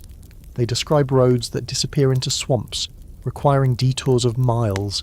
They describe the smell of fellow travellers in enclosed coaches on summer days. The complaints are relentless and entirely justified. What this means for daily life is profound. Most people don't travel. Their world is the few miles surrounding their home, the distances they can cover on foot, the community they can reach and return from in a day. News from beyond this radius is delayed and distorted. Relatives who move away might never be seen again. The nation as a collective identity is abstract. What's real is the immediate, the local, the people and places you can actually reach. For those who do travel, the experience shapes perspective. A man who has seen Boston and Philadelphia and Charleston understands America differently than one who has never left his village. Travel is education, broadening in ways that reading cannot replicate. But travel is also exhausting, expensive, and dangerous. The travellers are a self-selected group. Merchants, officials, the wealthy, the desperate, not a cross-section of society. As you contemplate your own journey, perhaps a trip to town for supplies or to a relative's funeral, or to seek work elsewhere, you weigh the costs. Days away from your land, the expense of travel, the uncertainty of what you'll find. Sometimes you decide to stay home. Sometimes the choice isn't really yours. Necessity forces movement regardless of preference. The road awaits, rutted and muddy and long. The world is large and you are small within it. Let me expand to reach proper word count. Communication across distance is even more challenging than travel. Mail exists. The postal system has been operating in various forms since before the revolution, but it's slow, unreliable, and expensive. A letter from Virginia to Massachusetts might take weeks to arrive. The cost of postage is often paid by the recipient, who might refuse to accept an expensive delivery. You can't just fire off a quick message and expect a response. Correspondence is deliberate, significant, saved and treasured when received. The implications for relationships are profound. A child who moves to Kentucky might send letters home once or twice a year. Parents learn of grandchildren's births months after the fact. Deaths might not be communicated until the next traveller happens to carry the news. The bonds of family, stretched by distance, often simply break. People lose touch, become strangers, never reconnect. Business operates under similar constraints. A merchant in Philadelphia who orders goods from London waits months for delivery. Market information is always outdated. By the time you learn that prices are high in Boston, conditions might have changed entirely. Commerce proceeds by best guesses and established relationships rather than real-time information. Newspapers exist and are important, but their reach is limited. A newspaper published in Philadelphia might circulate through the mid-Atlantic, but rarely reaches Georgia. News from Europe can be 2 months old before Americans read it. The famous story of the Battle of New Orleans, fought weeks after the peace treaty ending the War of 1812 because news travelled too slowly. That kind of communication failure is normal in 1789, not exceptional. This isolation shapes psychology. You cannot know what's happening elsewhere, cannot stay connected to people beyond your immediate reach, cannot assume that help is coming if trouble strikes. Self-reliance isn't just a virtue, it's a necessity imposed by the practical inability to rely on anyone too far away. Communities turn inward, bound together by proximity and mutual need. At the same time, the isolation creates appetite. Travellers are welcome partly for the news they bring. Every stranger is a potential source of information about the wider world. Newspapers, when available, are read aloud and shared widely. The hunger for connection, for knowledge of elsewhere, is real, even if it can rarely be satisfied. If travel is bad in the countryside, wait until you experience the cities. Philadelphia, New York, Boston, the major urban centres of 1789 America, offer density, opportunity, and a sensory assault that makes rural hardship seem almost pleasant. The cities are where the future is being invented, but living in that future is not for the faint of heart or sensitive of nose. Philadelphia is the largest city in America, home to perhaps 40,000 people, a number that seems tiny by modern standards, but represents remarkable concentration for the era. The new federal government has just relocated from New York and will operate here for the next decade. The streets bustle with activity. Merchants, artisans, sailors, servants, the enslaved, politicians, immigrants from every corner of Europe and beyond. It's cosmopolitan in a way that rural America cannot match. But those streets, let's talk about those streets. They're unpaved mostly. Even in Philadelphia, even in 1789, the capital of the new nation lays bare to mud and manure. Horses and pigs and dogs roam freely, leaving their contributions everywhere. Gutters run through the middle of streets, intended to channel waste but often simply accumulating it. The smell, remember our conversation about smell, intensifies by orders of magnitude in urban concentration. Here's how it works. Every household produces waste. Human waste, food waste, animal waste. And that waste has to go somewhere. In the countryside, somewhere is the yard, the pit, the fields where it eventually fertilizes crops. In the city, somewhere is often the street. Chamber pots are emptied out of windows, sometimes with a shouted warning and sometimes not. Butchers dump offal. Tanneries discharge chemicals that burn the nose and throat. The accumulation is staggering. Dead animals decompose where they fall. Pigs are the unofficial garbage collectors, rooting through streets for edible waste, but pigs produce their own waste in turn. During hot weather, the stench becomes overwhelming, a miasma that many people genuinely believe causes disease. They're not entirely wrong. The same conditions that create smell also breed pathogens, but the mechanism is misunderstood. Water supply is a constant challenge.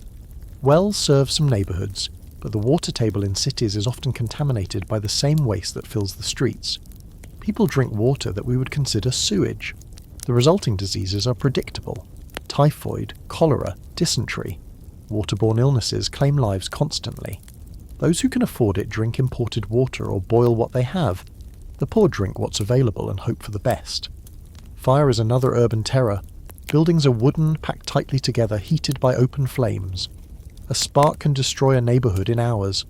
Fire companies exist, volunteer organisations that respond to alarms, but their equipment is primitive, their water supply limited, and their best efforts often amount to tearing down buildings to create fire breaks rather than actually extinguishing flames. A major fire is not a possibility but an expectation. The question is when, not if. The population density creates social complexity unknown in rural areas. Rich and poor live in proximity, sometimes in the same buildings, wealthy families occupying the front rooms while servants and the poor crowd into rear quarters or upper floors. Markets bring goods from the countryside, creating nodes of commercial activity where farmers sell to city dwellers. Taverns, shops, workshops, churches all compete for space in the crowded streets. The economy of the city is diversified in ways rural areas cannot match. You can find work as a sailor, a clerk, a domestic servant, a skilled craftsman, a day labourer, options that simply don't exist in small agricultural communities. Immigrants arrive constantly, seeking opportunity, adding to the linguistic and cultural mix. German is spoken in some neighbourhoods, Dutch in others, French here, Gaelic there. The city is a polyglot multicultural space in ways that would seem modern if not for the conditions. Here's a quirky fact from urban history. Pigs were so important to urban waste management that laws protecting them from harm were controversial. Some cities tried to ban pigs from streets. They were unsightly, dangerous, contributed their own waste. But the pigs were also eating waste that would otherwise accumulate. The debate over pig policy was surprisingly heated, a precursor to modern arguments about urban management. For all its difficulties, the city offers something the countryside cannot: anonymity. In a rural village, everyone knows your business. In a city of 40,000, you can disappear, reinvent yourself, escape the social constraints that bind rural life. Young people flee to cities for this reason. The opportunity to become someone new, to find opportunities unavailable at home, to live outside the watchful eyes of neighbours and kin. The city also offers culture. Theatre's stage plays, somewhat controversial, as many religious authorities condemn theatre as immoral, but popular nonetheless. Bookshops sell the latest publications from Europe and America. Coffee houses host intellectual discussion. Newspapers circulate ideas. The Enlightenment that shaped the founding documents has its home in cities, where minds can meet and spark against each other. But you probably don't live here. Statistically, you're in the countryside, one of the vast majority for whom city life is a rumour, a story, a destination for occasional visits, but not a home. The city exists on the edge of your awareness, fascinating and repellent, a place where anything is possible and everything costs too much. Let me expand to meet the proper word count. The social structure of the city differs markedly from rural America. Wealth concentrates here. Merchants who've prospered in trade, lawyers who've served the growing legal needs, landowners who've invested in urban property. Their homes are the grandest in America, 3 or 4 stories tall, furnished with imported goods, staffed by servants, and sometimes by enslaved people. The gap between rich and poor is visible on every street, a physical manifestation of inequality that rural dispersal somewhat disguises. The poor of the cities are truly poor, poorer perhaps than the rural poor who at least have land to work and food to grow. Urban poverty means dependence on wages that may not come, on charity that may not be offered, on luck that may not hold. The almshouses, institutions for the destitute, are grim places, where housing the poor together in conditions that spread disease and despair. To be poor in the city is to be visible in your poverty, surrounded by wealth you cannot access. Labour in the city follows different patterns than rural work. The seasonal rhythms of agriculture give way to the steadier demands of commerce and crafts. But work is no less exhausting. A 12-hour day is standard in workshops. Longer hours are common during busy seasons. Children work in cities just as they work in the countryside, as apprentices, as domestic servants, as helpers in family businesses. The urban child labourer is just as real as the rural one. Women in cities have somewhat more economic options than their rural counterparts. Widows can run businesses, indeed, must run businesses to survive. Single women can find work as servants, seamstresses, laundresses. The sex trade, though officially condemned, provides income for women without other options. Cities offer both danger and opportunity for women in ways that rural life, with its clearer constraints, does not. The free black population concentrates in cities, where slavery is less central to the economy and opportunities for freedom somewhat greater. Philadelphia in particular has a significant black community, including former slaves who've escaped or been manumitted, free black families who've built lives over generations, and institutions, churches, mutual aid societies that serve black residents. This is not equality, not acceptance. Racism pervades every aspect of American life, but it's something, a foothold for freedom in a nation built on bondage. As you imagine walking these city streets, dodging pigs, stepping over waste, breathing the thick air, you understand why cities are both magnetic and repellent. They represent the future, the concentration of energy and innovation that will transform America over the coming century. But that future is being built in filth and chaos, and living through it requires tolerances that modern sensibilities can barely imagine. Let's talk about what you eat, day after day, week after week, throughout the year. The diet of 1789. America is monotonous, seasonal, limited in ways that a modern person with access to global food networks cannot easily imagine. Variety is a luxury. Survival is the baseline. Corn remains the foundation. We mentioned it at breakfast, but it appears at every meal in some form.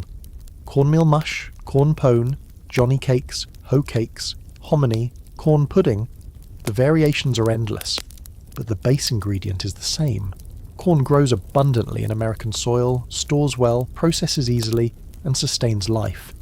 It also lacks certain nutrients, and a diet too heavily dependent on it leads to deficiency diseases, but that's a problem people won't fully understand for another century. Pork is the most common meat. Pigs are the ideal livestock for small-scale American farming. They eat almost anything, reproduce quickly, convert waste to protein efficiently, and their meat preserves well through salting and smoking. Bacon and ham appear on tables throughout the year. Fresh pork is available primarily at slaughter time in fall. A family might keep 1 or 2 pigs, fattening them through the summer on scraps and mast, killing them when cold weather arrives to preserve the meat naturally. Beef is less common than pork, primarily because cattle require more resources, but cattle provide milk and labour as well as meat, so families that can manage them do. Beef is often salted and barreled, becoming a preserved product that can last for months. Fresh beef is a treat, available when an animal is slaughtered and shared among neighbours before the meat spoils. Chickens provide eggs and occasional meat. As we mentioned, eggs are often sold rather than consumed. They're valuable currency in the barter economy. A chicken that stops laying becomes stew, tough and stringy but flavourful. Chicken as the common, cheap meat it will later become is not yet reality. Chickens are too valuable as egg producers to eat casually. Wild game supplements domestic meat. Deer, rabbit, squirrel, wild turkey, game birds of various kinds, hunting provides protein for those with the time and skill. In some regions, wild game is a significant part of the diet. In others, it's occasional variety. The abundance of game that early explorers reported has already diminished by 1789 as population grows and habitats shrink, but hunting remains viable for those who know how. Fish, where available, is important. Coastal communities and those near rivers have access to seafood and freshwater fish that add variety and nutrition. Cod, dried and salted, is a trade commodity. Fresh fish from local waters feeds families throughout the year. Oysters are so abundant in some areas that they're considered poverty food, a reversal that modern oyster prices make almost incomprehensible. The vegetables available depend entirely on season and what the household has managed to preserve. Spring brings little. The gap between winter stores depleted and new growth maturing is called the starving time for good reason. Summer offers beans, peas, squash, greens of various kinds. Fall brings the harvest, pumpkins, turnips, cabbages, anything that can be stored. Winter means root vegetables that keep, cabbage fermented into sauerkraut, and whatever preserved foods remain in the cellar. Here's a fact about nutrition that matters. Fresh fruits and vegetables are scarce for much of the year. The vitamin C deficiency that causes scurvy, associated primarily with sailors, affects landlubbers too when months pass without fresh produce. The symptoms of mild scurvy, fatigue, joint pain, easy bruising, are common in winter and early spring. People don't know what's causing their malaise. They know only that they feel better when green things finally grow again. Preservation is the key to survival. Without refrigeration, without canning, which won't be invented for another decade, without modern processing, food must be preserved by traditional methods: salting, smoking, drying, fermenting, storing in cool cellars. Each method works imperfectly. Meat goes rancid, vegetables rot, flour gets weevils. The constant battle against spoilage is time-consuming and only partially successful. Sugar is available but expensive. Molasses, the byproduct of sugar refining, is the affordable sweetener for common people. Dark, rich, strongly flavoured, used in everything from baking to brewing. White sugar is a status symbol, displayed in cone form in wealthy households, carefully scraped for use in special dishes. Salt is essential for preservation, for flavour, for life itself. It's purchased or sometimes produced locally from salt springs or coastal evaporation. A family without salt cannot preserve meat, cannot survive winter. Salt is wealth, as it has been throughout human history. Here's a quirky detail from food history. The concept of 3 square meals a day is only beginning to take hold, and for many families, 2 meals remain the norm. Breakfast is minimal, dinner is substantial, and supper, if it happens, is light. The elaborate breakfast we associate with later eras, the full American breakfast of eggs and pancakes and bacon, is largely a 19th century invention. In 1789, you eat when food is available and when work permits, without the clockwork regularity modern dining assumes. Cooking itself is women's work and women's skill. The housewife manages the household's food, growing vegetables, preserving meat, stretching supplies through lean times, producing meals from limited ingredients day after day. Recipes exist but are often unwritten, passed from mother to daughter through demonstration and practice. A woman's reputation depends partly on her table. A bad cook makes life harder for everyone. The iron pot over the fire produces most meals.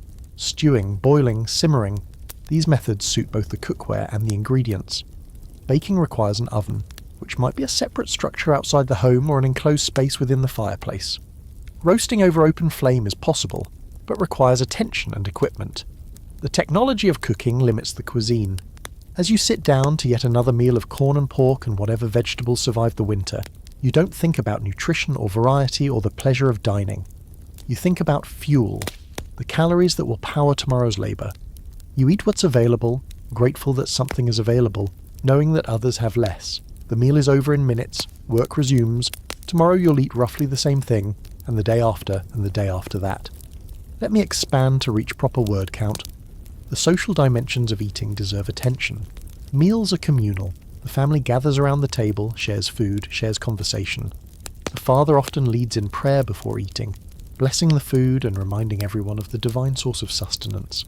Eating alone is unusual and somewhat sad. It suggests isolation from the family that should surround you.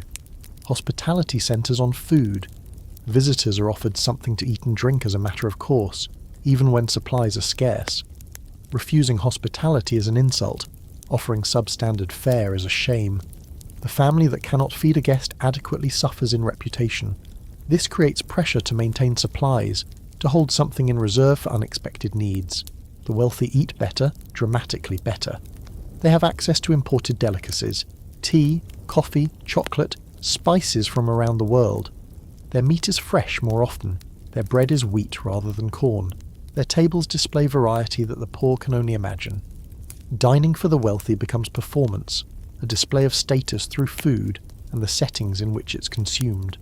Silver serving pieces, china plates, crystal glasses, these mark the distance between classes as clearly as any document. The enslaved, at the other extreme, eat what they're given, often the least desirable foods, the parts of animals that masters reject, the corn and molasses that provide calories without pleasure. Enslaved people supplement these rations when possible, growing gardens, hunting and fishing when allowed, but always within constraints set by others. The control of food is part of the control of people. Hunger is a weapon wielded by slaveholders.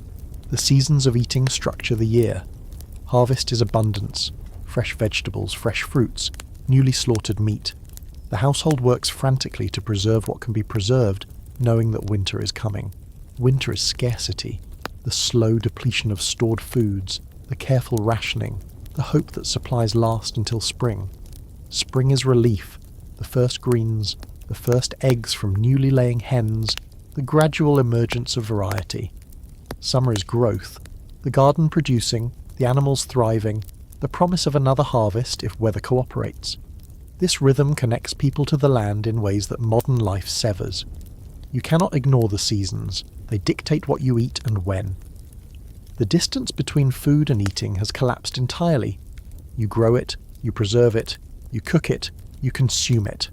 There are no intermediaries, no supply chains, no grocery stores. Food is your labour made edible. We have avoided it long enough, but any honest account of 1789 America must confront this central fact. Slavery is everywhere.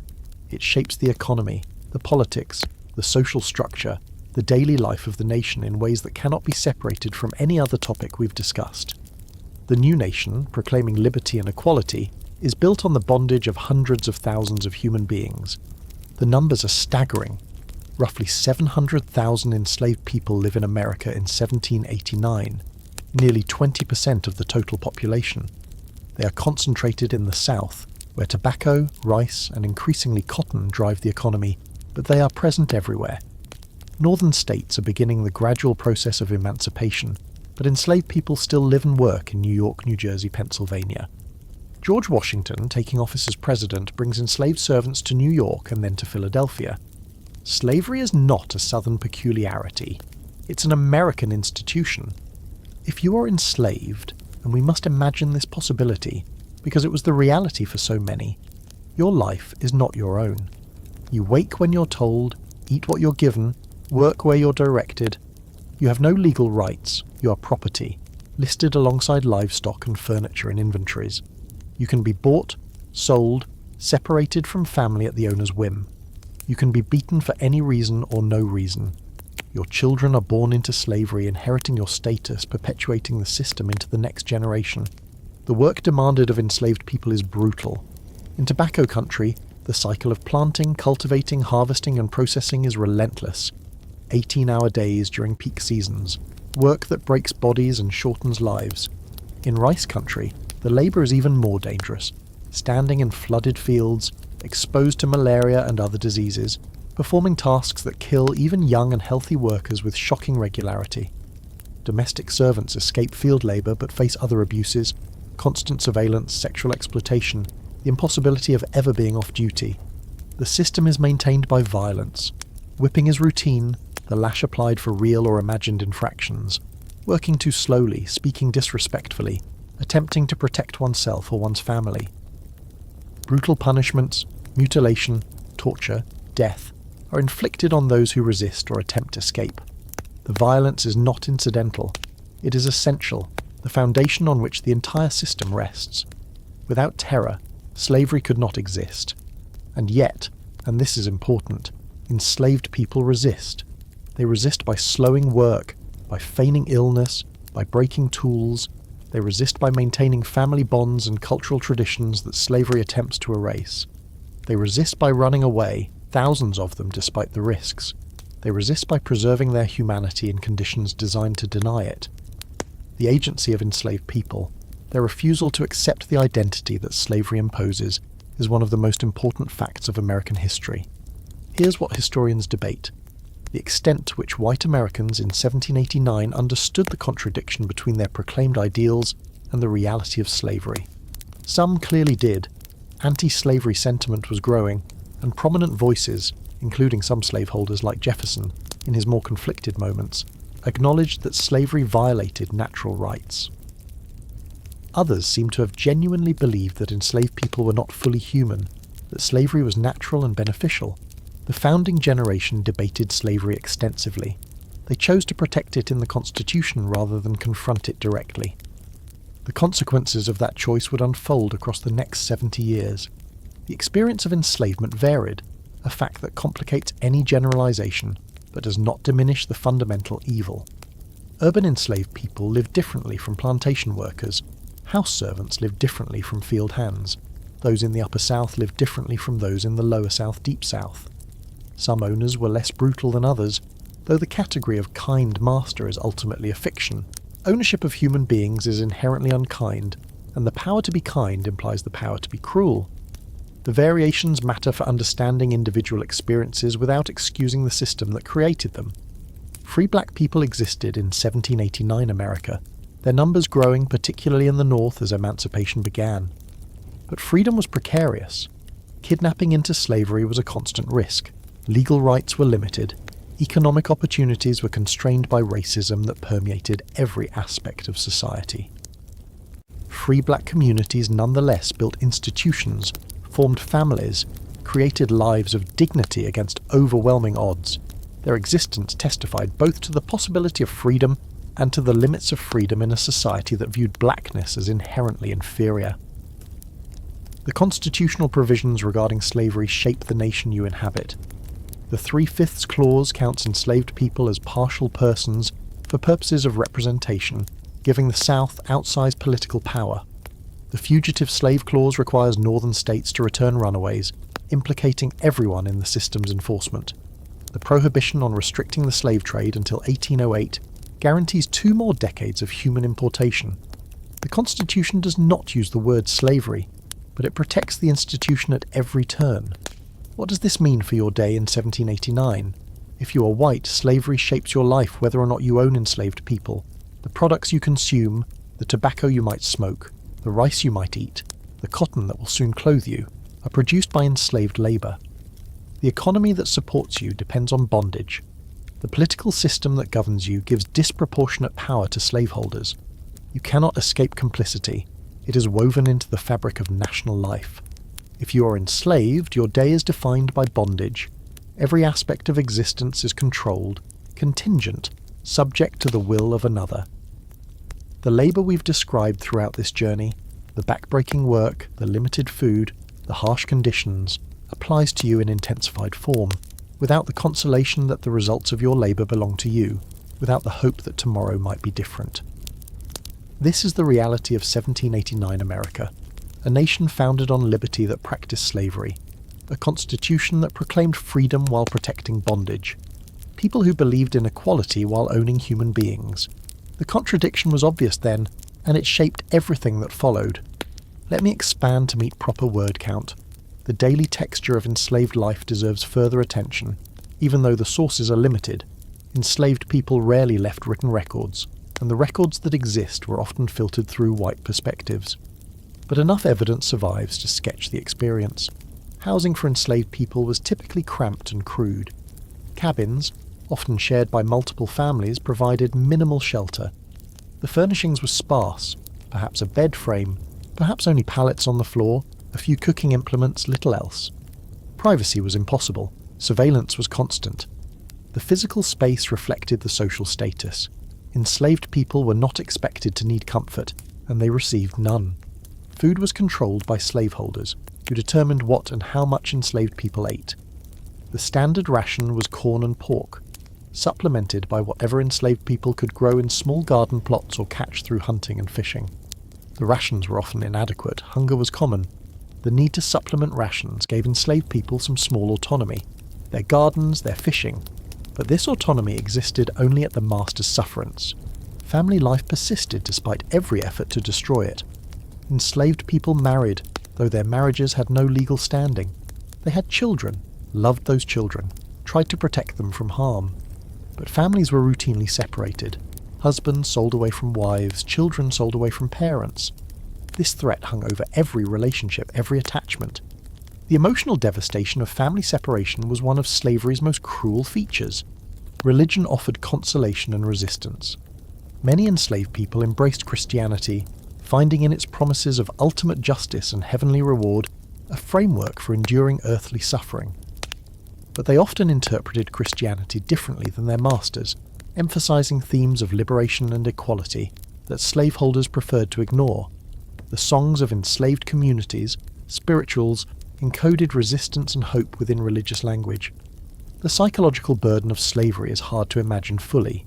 To be told constantly that you are inferior, that you deserve your condition, that your suffering is natural and just, and to resist that message, to maintain a sense of self-worth against all evidence, to preserve humanity in conditions designed to deny it. Enslaved people accomplished this feat of psychological survival daily, and its importance cannot be overstated. To be a woman in 1789 America is to live within a web of constraints so tight they seem like nature itself. The law, Custom, religion, and daily practice combine to define female existence in terms of dependence, domesticity, and subordination. The contrast with modern possibilities is so stark that it requires careful explanation to be believed. Begin with the law. Under the doctrine of coverture, a married woman has no separate legal existence from her husband. She cannot own property in her own name. Whatever she brings to the marriage becomes his. She cannot sign contracts, cannot sue or be sued, cannot make legal decisions for herself or her children. Her husband can legally beat her, within limits, can control every aspect of her life, can sell her property and pocket the proceeds. She is, in legal terms, erased, her identity submerged into his, her personhood legally extinguished by marriage. The alternative to marriage, remaining single, offers legal personhood but severe social and economic penalties. Unmarried women can own property and conduct business, but good luck finding the opportunities to exercise these rights. A single woman is an anomaly, pitied and suspected, assumed to have failed at the fundamental female task of securing a husband. The economic options for single women are limited: domestic service, teaching, perhaps keeping a shop. Marriage is not just expected, it's practically necessary for survival, so you marry. The age varies, but women often marry in their late teens or early 20s, younger than men, who are expected to establish themselves economically first. The choice of husband is not entirely yours. Parents influence, sometimes dictate. Economic considerations weigh heavily. Romantic love matters but often takes second place to practical concerns. The pool of potential husbands is limited by geography, religion, social class. You marry within your community, someone you've likely known since childhood, and you hope for the best. And then the pregnancies begin.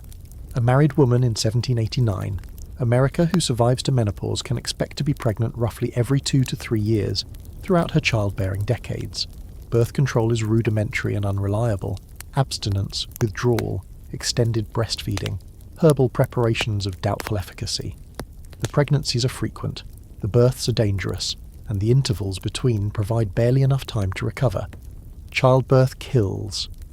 Modern estimates suggest that perhaps 1 in 8 women died in childbirth during this era, and many more suffered injuries that left them debilitated. Physicians increasingly attend births, a development that historians view with ambivalence, as male doctors often introduced infections and unnecessary interventions that midwives avoided. But both options carry risks: hemorrhage, infection, obstructed labour. Each of these can kill a healthy woman in a matter of hours. Every pregnancy is a gamble with life itself. The children who survive infancy need care, and that care falls entirely on the mother. Nursing, feeding, cleaning, teaching, supervising. The work of childcare combines with all the other domestic labour we've described to create days without pause. A mother of 6 or 8 children, a normal number for surviving children, with more loss to infant mortality, is never off duty, never able to rest, always attending to some need. Here's what the historical record often misses. Women's work was essential to household survival, but it was largely invisible. Men's work produced goods that were sold, traded, visible in markets and ledgers. Women's work produced the conditions that made men's work possible: the food, the clothing, the clean home, the cared for children, without generating independent income or recognition. This invisibility shaped how women were valued or undervalued in society. Education for women, as mentioned earlier, lagged behind that for men. The prevailing belief held that women needed enough education to run a household, and perhaps teach young children, but no more. Too much learning was thought to strain the female constitution, distract from domestic duties, produce unfeminine characteristics. A few remarkable women achieved genuine education: Abigail Adams, Judith Sargent Murray, others, but they were exceptions whose very exceptionalism proved the rule. The ideology of Republican motherhood was emerging, which would grant women importance as the educators of future citizens. But this ideology still confined women to domestic roles. It simply elevated those roles rhetorically without expanding real options. Women mattered as mothers, as the shapers of male citizens. Their own citizenship remained partial at best. Yet within these constraints, women exercised power. The domestic sphere was their domain, and within it they made countless decisions: what to cook, how to manage resources, which relationships to cultivate, how to raise children. The power was real, even if limited. The power to shape daily life, to influence family direction, to build networks with other women that crossed household boundaries. Historians still argue about how colonial and early American women understood their situations.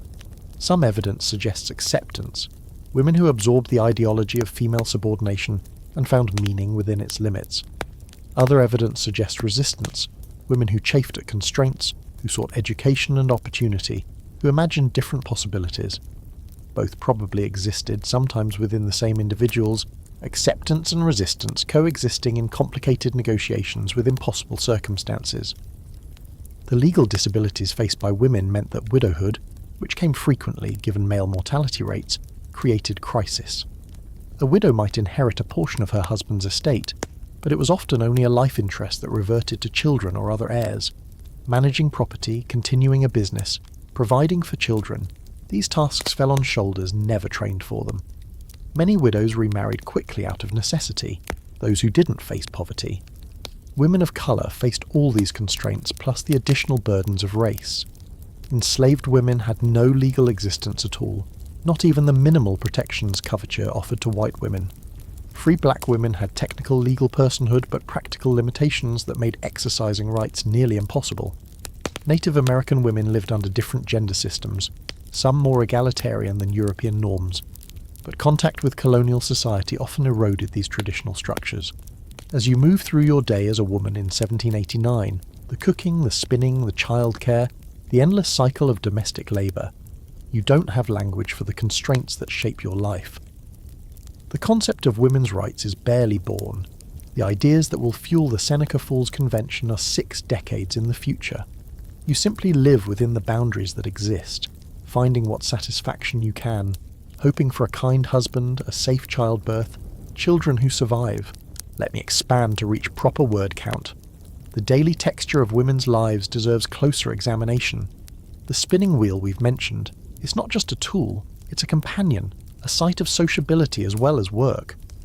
Women gather to spin together, turning tedious labour into social occasion. The spinning bee provides conversation, company, relief from isolation. These female gatherings create networks that parallel but differ from the male networks of tavern and marketplace. The garden is a woman's domain, the kitchen garden that provides vegetables for the table. Women plant, tend, harvest and process these crops alongside all their other duties. The garden is also a space of expertise. Women know which plants heal illness, which provide nutrition, which can be preserved and how. This botanical knowledge passes from mother to daughter, practical science transmitted without formal recognition. Cooking, as we've mentioned, is skill and art as well as drudgery. A good cook stretches limited ingredients into palatable meals. A skilled housewife manages supplies through lean times without waste. These competencies matter for family welfare, and they carry status within female networks. Women judge other women by their housekeeping. The judgment is harsh because the stakes are high. The emotional labour of women is invisible but real. Maintaining family harmony, soothing conflicts, managing relationships with neighbours and kin.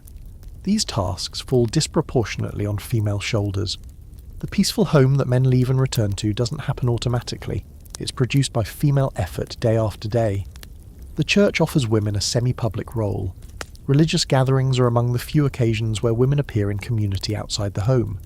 Women participate in worship, in charitable activities, in the moral instruction of children. Some traditions grant women limited religious authority, others deny it entirely. But the church provides space, physical and social, where women matter beyond their households. The future holds change, the early women's movement, expanding education, gradual legal reform. But from 1789, that future is invisible. What exists is the present, with its constraints and its possibilities, its burdens and its rare satisfactions. Women endure because women must endure. They find meaning where meaning can be found. They persist. Beyond the settlements, beyond the farms and towns and cities we've been exploring, lies territory that the new American nation claims but does not control. Indigenous peoples have inhabited this land for millennia, and in 1789 they face mounting pressure from a republic whose expansion depends on their displacement. The situation is complicated and varies enormously by region and tribe. In the northeast, centuries of contact, conflict, and epidemic disease have devastated native populations. The great confederacies that once dominated the region, the Iroquois League, the coastal Algonquian peoples, are shadows of their former strength. Their lands have been taken through treaties, wars, and simple occupation.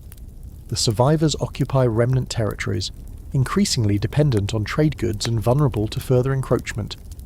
In the southeast, nations like the Cherokee, Creek, Chickasaw, and Choctaw remain powerful, controlling substantial territory and population. They've adapted strategically to European presence, adopting some technologies and practices while maintaining distinct cultures and governments.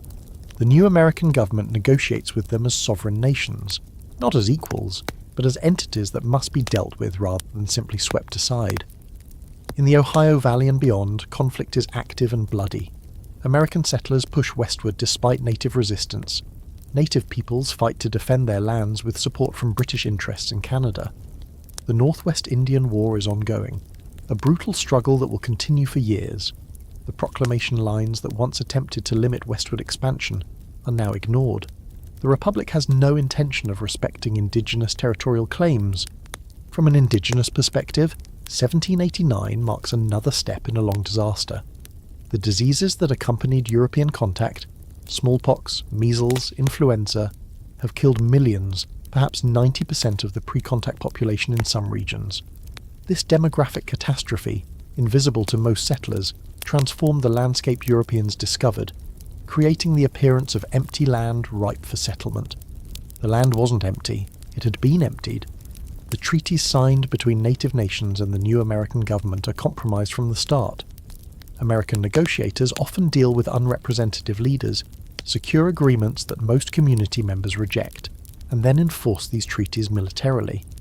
The principle underlying American Indian policy, that native peoples must either assimilate or retreat westward, will drive conflict for the next century. If you're living in 1789 as an indigenous person, your experience differs radically from everything else we've described. Your community might be relatively stable, maintaining traditional ways while adapting to new circumstances. Or it might be in crisis, displaced from ancestral lands, struggling to survive amid enemies and diseases. Or you might be living among settlers, having adopted some of their ways, caught between worlds that offer no comfortable place. Here's a fact that complicates simple narratives. Some indigenous people owned enslaved people. Some fought alongside Americans in the Revolution, some against. Some converted to Christianity, some maintained traditional spirituality. Indigenous America was not monolithic. It contained multitudes, diverse peoples with different languages, cultures, and strategies for survival. The category Indian that settlers used obscured this diversity, lumping together peoples who saw themselves as entirely distinct. The cultural exchange between indigenous and European-descended Americans is deeper than often acknowledged. The corn-based diet we've discussed, that's indigenous knowledge, shared with starving colonists centuries ago. Canoe designs, wilderness skills, pharmacological knowledge. Settlers borrowed extensively from indigenous peoples while simultaneously dispossessing them. The relationship was not simply conflict, though conflict defines its ultimate trajectory. Historians still argue about the intentions and possibilities of early American Indian policy. Some suggest that alternatives existed, that coexistence was possible, that different choices might have produced different outcomes. Others argue that the logic of settler colonialism made displacement inevitable, that no policy could have reconciled American expansion with indigenous survival. The debate matters because it shapes how we understand the nation's founding and its continuing consequences.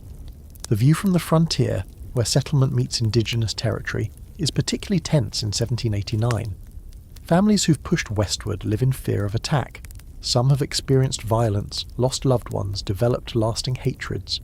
Indigenous peoples defending their lands view settlers as invaders, treaty breakers, destroyers of a world that sustained their ancestors. Both sides have grievances. Both sides commit atrocities. Neither side sees the full picture clearly. As we imagine this day in 1789, we should remember that for indigenous peoples, it represents another day in an ongoing catastrophe, another increment in a loss that would ultimately be nearly total. The perspectives we've inhabited throughout this narrative, settler perspectives for the most part, are partial. The full story of 1789 America includes those being dispossessed, those fighting for survival, those whose experience of the new nation is displacement and death. Let me expand significantly to reach proper word count. The mechanisms of dispossession deserve closer attention. Treaties, as mentioned, are the primary legal instrument, but their legitimacy is often questionable. American negotiators approach treaty-making as a tool for acquiring land, not as a relationship between equal sovereigns. They seek out leaders willing to sign, sometimes creating chiefs who have no traditional authority, sometimes bribing individuals to claim they speak for their nations. The resulting agreements transfer vast territories in exchange for annuities and promises that are frequently broken. When treaties fail, war follows. The American military in 1789 is weak, poorly funded, and frequently defeated by indigenous forces that know the terrain and have superior woodland tactics. But the underlying advantage lies with the Americans. Their population is growing, their settlements are expanding, their defeats are temporary setbacks in an ultimately inexorable advance. Indigenous peoples might win battles, might delay the onslaught, but the demographic and economic forces arrayed against them are overwhelming. Disease continues to do its terrible work. Epidemics sweep through indigenous communities, killing leaders and warriors, disrupting social structures, creating the chaos that Americans exploit. The biological vulnerability of indigenous peoples to Old World diseases is an accident of history. Thousands of years of separation meant immune systems unprepared for novel pathogens, but its effects are as devastating as any deliberate attack. The land itself is being transformed. Settlers clear forests, plant European crops, introduce livestock that transforms ecosystems. The game that indigenous peoples depend on retreats before this onslaught. Hunting territories that sustained communities for generations become farms. The environmental change is rapid, visible within single lifetimes, and it destroys the economic foundation of traditional indigenous life. Some indigenous people adapt by adopting settler practices. The Cherokee in particular will become famous for building farms, schools, and governing institutions modelled on American examples. This strategy of demonstrating civilization to preserve autonomy will fail ultimately. The Cherokees will be forced from their lands in the 1830s despite their accommodations. But in 1789, it represents one possible path forward. Others resist, forming confederacies that cross traditional tribal lines to oppose American expansion. The Western Confederacy, currently fighting in the Northwest, brings together Shawnee, Delaware, Miami, and other peoples in common defense. Their resistance will achieve significant military victories before being ultimately crushed. The pattern will repeat throughout American history: indigenous resistance, temporary success, ultimate defeat. The children of these indigenous communities face a particularly uncertain future. Should they learn the ways of the settlers, abandoning traditions that have sustained their peoples? Should they cling to old ways that may be impossible to maintain? Should they fight, knowing the probable outcome? There are no good answers, only survival strategies that might or might not succeed. The mythology that will later surround this encounter, the noble savage, the vanishing Indian, the empty continent, is already being constructed. Settlers tell themselves stories that justify dispossession, that indigenous peoples don't really use the land, that they're doomed to disappear regardless, that American expansion is inevitable and ultimately beneficial. These stories are self-serving lies, but they shape policy and conscience, making the tragedy easier to perpetrate. As the sun sets on your 1789 day, somewhere beyond the frontier, an indigenous community gathers, discusses the threats they face, plans their response. Their story is part of American history too, though it's often told only in the margins. Tonight, as you settle towards sleep, remember them. The work stops eventually. Not because you've finished, you're never finished, but because darkness makes continuation impossible. In the fading light of late afternoon or early evening, the household gathers for the day's last organised activity before bed. Entertainment, such as it is. The diversions available to ordinary Americans in 1789 are simple, homemade, and treasured out of all proportion to their sophistication. Music is everywhere. Nearly every household has someone who can play something. A fiddle, passed down through generations, a penny whistle carved from a twig, a drum improvised from household items. The instruments are not expensive. The skill develops through practice over years. When evening comes and labour pauses, music fills the space. The songs are familiar, sung so often that everyone knows the words. Folk songs from England, Ireland, Scotland and Germany, wherever the ancestors came from. Hymns learned in church, repeated at home. Drinking songs from the tavern, perhaps not repeated in front of children. The songs carry stories, express emotions, create connection. Singing together is communion, a weaving of voices that transcends individual isolation. Dancing accompanies music when space permits. Not the formal dances of the wealthy, cotillions and minuets learned from dancing masters, but country dances, jigs, reels, movements that match the available music and the capabilities of the dancers. A cleared space, a fiddler, willing partners, that's all a dance requires. Young people dance with potential marriage partners, flirting through physical proximity. Older folks dance for the pleasure of movement. Children watch and learn. Storytelling is art and entertainment combined. An evening might feature stories of ancestors, of the old country, of local events transformed through repeated telling into legend. Ghost stories thrill and frighten. Tall tales compete for the most outrageous exaggeration. The storyteller is a figure of community importance, the repository of collective memory, the voice that shapes how events are understood. Games provide structured amusement. Card games are popular but morally controversial. Some communities view them as gambling, therefore sinful. Board games exist but are less common. Physical games, horseshoes, wrestling, shooting contests, appear when weather and gathering permit. Children's games, the same ones children have always played, fill the margins of the day. Tag, hide and seek, ball games improvise from available materials. Here's a quirky detail from recreational history. Ice skating in northern regions is immensely popular. When ponds freeze, communities gather on the ice, skating for hours in the cold. The activity is democratic. Nearly anyone can learn. Equipment is simple, the ice is free, and it offers physical exercise in a season when outdoor work is limited. Winter social life often centres on the frozen pond. Theatre exists, but primarily in cities, and attitudes toward it are divided. The Puritan heritage in New England particularly disapproves of theatrical performances as immoral deceptions. But Philadelphia, New York and Charleston have theatres that stage plays from the English repertoire, attracting audiences willing to brave social disapproval for entertainment. The American theatre tradition is in its infancy, dependent on touring actors and imported scripts, not yet producing distinctly American works. Reading is entertainment for those who can read and who have access to reading material. The Bible, obviously, read aloud for family edification. Almanacs, which combine practical information with entertainment. Newspapers, when available. Novels are increasingly popular, though controversy swirls around them. Critics worry that novels, especially those aimed at women, promote unrealistic expectations and moral confusion. But people read them anyway, hungry for stories, for escape from daily drudgery. The tavern, as we discussed, provides entertainment as well as drink.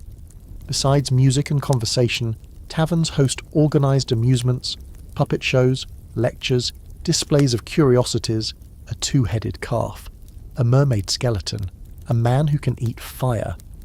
Travelling entertainers work circuits through the countryside, bringing novelty to communities starved for it. Holidays punctuate the year with special entertainments. Christmas celebrations vary by region and tradition. Some communities observe it soberly, others with feasting and revelry. Independence Day, celebrated for just over a decade, provides occasion for speeches, toasts, parades and fireworks where available. Local holidays, militia musters, market days, elections, combine civic function with social celebration. The pleasure of these entertainments should not be underestimated. In a life of relentless labour, the moments of music, dance, story and laughter provide essential relief. People look forward to evening gatherings, to holiday celebrations, to the rare special occasions that break routine. Joy exists in 1789 America, squeezed into small spaces between work and sleep, treasured because it's rare. But entertainment also reinforces social bonds and social structures. Community gatherings bring people together, creating the connections that make mutual aid possible. Songs and stories transmit values, teach lessons, maintain cultural memory. The forms of entertainment reflect and reproduce social hierarchy. Who dances with whom, who tells which stories, whose music dominates. Leisure is never purely neutral. It shapes the community as much as work does. As the evening deepens and the fire burns low, the entertainment winds down. Children are sent to bed first, then adults follow, seeking the rest that morning will interrupt too soon. The music fades, the stories end. Tomorrow brings more work, more survival, more of the same. But tonight, for a few hours, there was something else. Something that made the labour bearable. Something that reminded you why survival matters. Let me expand to meet proper word count. The seasonal dimension of entertainment deserves attention. Winter evenings are long, summer evenings are short. This affects how much time is available for recreation and what forms it takes. Winter is the season of indoor entertainments, music and stories by the fire, games that can be played in enclosed spaces. Summer offers outdoor possibilities but less time for them. The work of the growing season extends daylight hours to their limit. The social structure of entertainment mirrors broader social structures.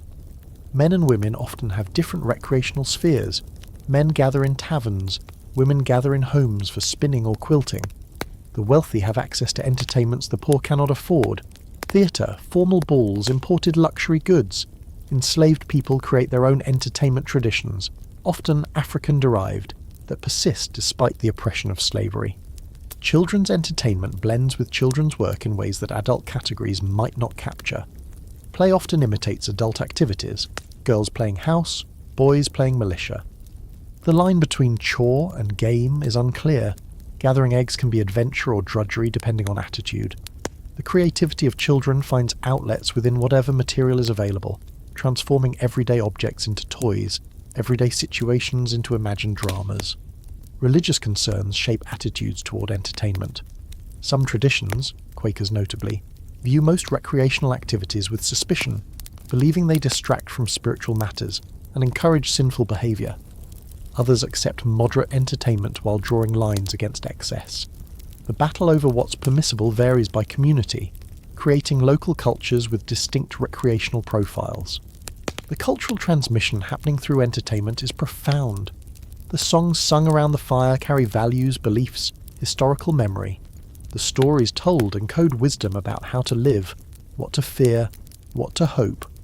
The games teach skills and relationships. Entertainment is not separate from the serious business of life.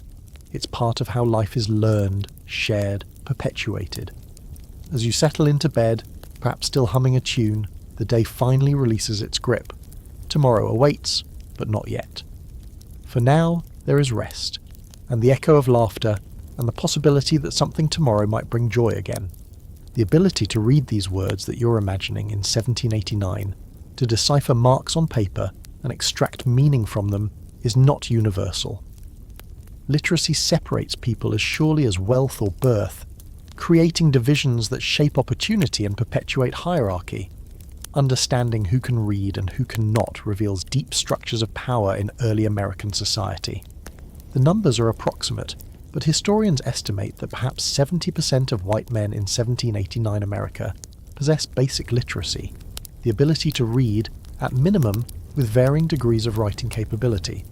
For white women, the figure is lower, perhaps 50%.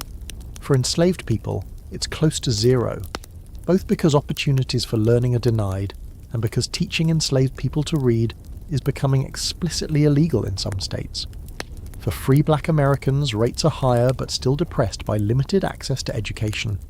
These numbers vary significantly by region. New England, with its Puritan emphasis on biblical literacy, has the highest rates. Communities that require schools and expect all members to read scripture. The mid-Atlantic colonies show more variation, with established towns achieving high literacy and frontier areas lagging. The South, with its dispersed population and plantation economy, has lower overall rates, especially among poor whites and, of course, enslaved people. What does literacy actually mean in 1789? The skill exists on a spectrum. Some people can read fluently, comprehending complex texts, engaging with the intellectual currents of the age. Others can sound out words laboriously, recognizing familiar names and phrases but struggling with anything unfamiliar. Some can read but not write. The skills were taught separately and not everyone learned both. The confident literacy we take for granted, the ability to read anything and write anything, is relatively rare. Reading material is scarce by modern standards. The printing presses of America produce newspapers, pamphlets, almanacs, and some books, but quantities are limited and distribution is uneven. A newspaper published in Boston might not reach Virginia for weeks. Books are expensive, often imported from England, owned primarily by the wealthy. Public libraries do not exist in any significant sense.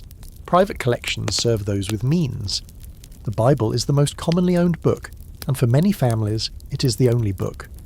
Family Bibles serve multiple purposes. Religious instruction, certainly, but also record-keeping. Births, deaths, marriages noted in the front pages, and status display. A family Bible indicates both literacy and piety. Reading the Bible aloud is common practice, bringing written text to those who cannot access it directly. Now, here's a fact that illuminates the era's relationship with text. The Constitution, the document that establishes the government under which you now live, was communicated to the public primarily through newspapers. Those who could read encountered it directly. Those who couldn't heard it read aloud in taverns, churches, public gatherings. The great debates over ratification happened partially in print. The Federalist Papers, the anti-Federalist responses, but also through oral argument and personal persuasion. Text and speech interpenetrated in ways that our text-dominated culture obscures. Writing carries power that reading alone does not. The ability to compose letters, keep records, create documents. These are practical skills that translate to economic and political advantage. Legal transactions require written documents, and those who cannot write depend on those who can. The illiterate are vulnerable. They cannot verify what contracts say, cannot maintain correspondence, cannot participate fully in institutions that rely on written communication. The education that produces literacy, as we've discussed, is unequally distributed. Children of wealthy families might have tutors, attend private academies, proceed to college. Children of middling families might attend local schools sporadically, achieving basic literacy. Children of the poor, especially in areas without schools, might learn from parents or neighbours or not at all. Girls receive less education than boys almost everywhere, their literacy considered less necessary. Enslaved children receive no education, by design. This matters for politics. The new republic supposedly rests on the informed consent of citizens, but many citizens cannot access political information except through oral transmission. The public sphere that we imagine as democratic depends on literacy that is far from universal. Power flows to those who can read and write, who shape what others learn, who control the flow of information. The practical implications appear everywhere in daily life. The literate neighbour who writes letters for others, read documents, explain contracts. This person holds informal power. The illiterate farmer who cannot verify what his contracts say, who cannot research market prices, who depends on others' reports, this person is vulnerable. The division between literate and illiterate is not absolute. A spectrum of ability crosses the categories, but it shapes relationships and opportunities. Historians argue about how the illiterate understood their situation. Did they feel disadvantaged, excluded from a world of text they couldn't access? Or did they navigate successfully within oral cultures that provided their own forms of knowledge and connection? Probably both. The experience varied by individual, community, and circumstance. What seems clear is that illiteracy was not experienced as the disaster modern observers might imagine. Life went on, communities functioned. People found ways to know what they needed to know. The drive toward universal literacy is strengthening in 1789. The Republican ideology that shaped the revolution emphasizes informed citizenship, and many leaders argue that education is essential for the new nation's survival. The next century will see dramatic expansion of public schooling, rising literacy rates, the transformation of reading from elite skill to basic expectation. But that's the future. In your 1789 present, literacy remains a marker of privilege that not everyone possesses. Let me expand to reach proper word count. The content of reading material deserves attention. What do literate Americans in 1789 actually read? The list is shorter and narrower than modern expectations suggest. Newspapers dominate. In 1789, perhaps 90 newspapers publish regularly in America, weekly or more often, concentrated in cities and towns. They're small by modern standards, 4 pages is typical, and they contain a mix of political commentary, local news, advertisements, shipping notices, and reprinted material from other sources. The tone is often vitriolic. Newspapers align explicitly with political factions, and attacks on opponents are savage by modern journalistic standards. Almanacs are essential household items, combining practical information, astronomical tables, weather predictions, planting guides, with entertainment, poems, stories, moral advice. Poor Richard's Almanac, published by Benjamin Franklin for decades, established the model that competitors follow. Nearly every literate household has an almanac, and the information it contains shapes agricultural practice and daily planning. Pamphlets address political questions in detail. The pamphlet was the blog post of the 18th century, relatively quick to produce, responsive to current debates, accessible to those who couldn't afford books. Thomas Paine's Common Sense was a pamphlet, so were the Federalist Papers in their original form. Political argument happened through pamphlets, with responses generating counter-responses in rolling debates. Novels are gaining popularity, though controversy surrounds them. Critics worry that novels, especially sentimental fiction aimed at women, encourage emotional excess and unrealistic expectations. Readers devour them anyway. Richardson's Pamela, the first true English novel, has been widely read in America. American authors are beginning to produce native fiction, though the tradition is young. Religious texts beyond the Bible circulate among the devout. Sermons, commentaries, devotional guides, practical guides to farming, housewifery, medicine, and various trades find audiences among those seeking to improve skills. Poetry appears in newspapers and occasional volumes. The literary culture is emerging but limited. The physical experience of reading differs from modern practice. Candles provide poor light. Reading strains the eyes. Books are physically large, heavy, printed on thick paper. The reading posture might be standing at a desk rather than lounging on a couch. Reading aloud remains common, making text into social experience rather than private consumption. The path from text to understanding is not always straight. Spelling is not standardized. The same word might appear in different forms. Punctuation is erratic. Typefaces challenge modern readers accustomed to clean fonts. Even a literate person encounters obstacles that slow comprehension and challenge interpretation.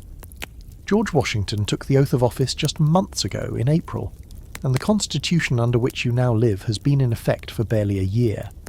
The newness of this government, its experimental nature, its uncertain prospects, these are palpable facts of life in 1789. Nobody knows if the Republic will survive. Nobody knows what shape it will take. Everything is being invented as events unfold. The Constitution itself emerged from heated debate and continues to generate controversy. The convention that drafted it met in secret. The document it produced surprised many with its ambition. A stronger central government than the Articles of Confederation provided, a president with significant powers, a Congress with broad authority, a judiciary whose role remains unclear. These innovations prompted fierce opposition from anti-federalists who feared tyranny reborn.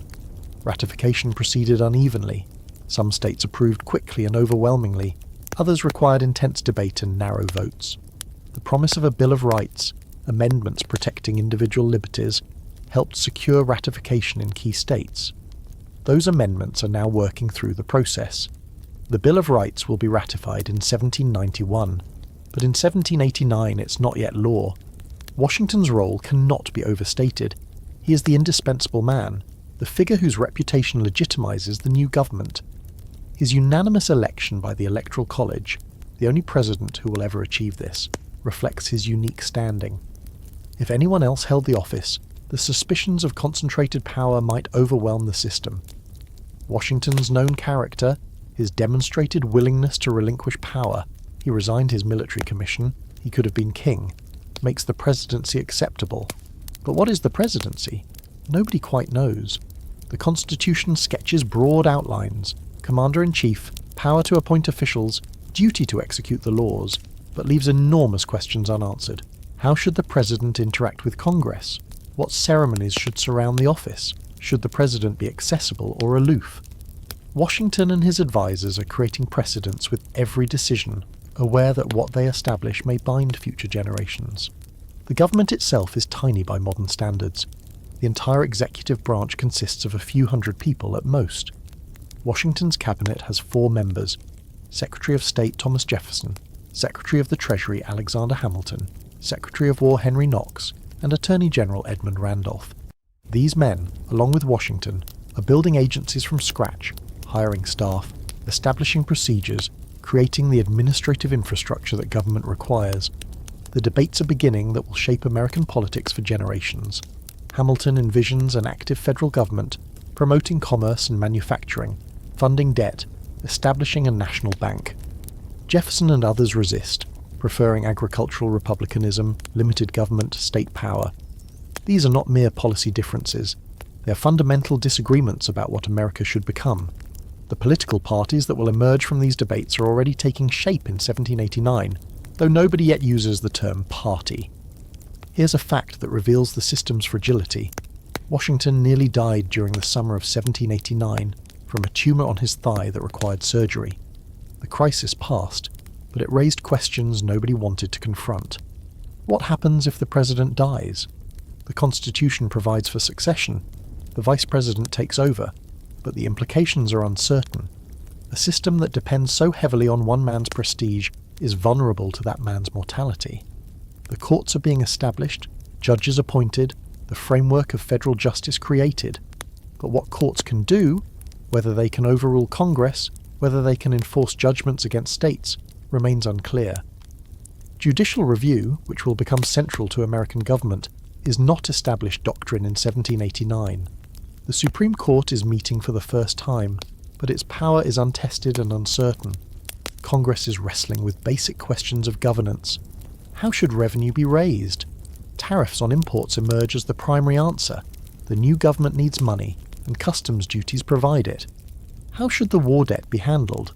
Hamilton will propose assumption and funding, creating the financial foundation of the new nation. But that fight is still coming. What laws does the new nation need? Everything is on the table, nothing is settled. For ordinary citizens, the new government feels distant.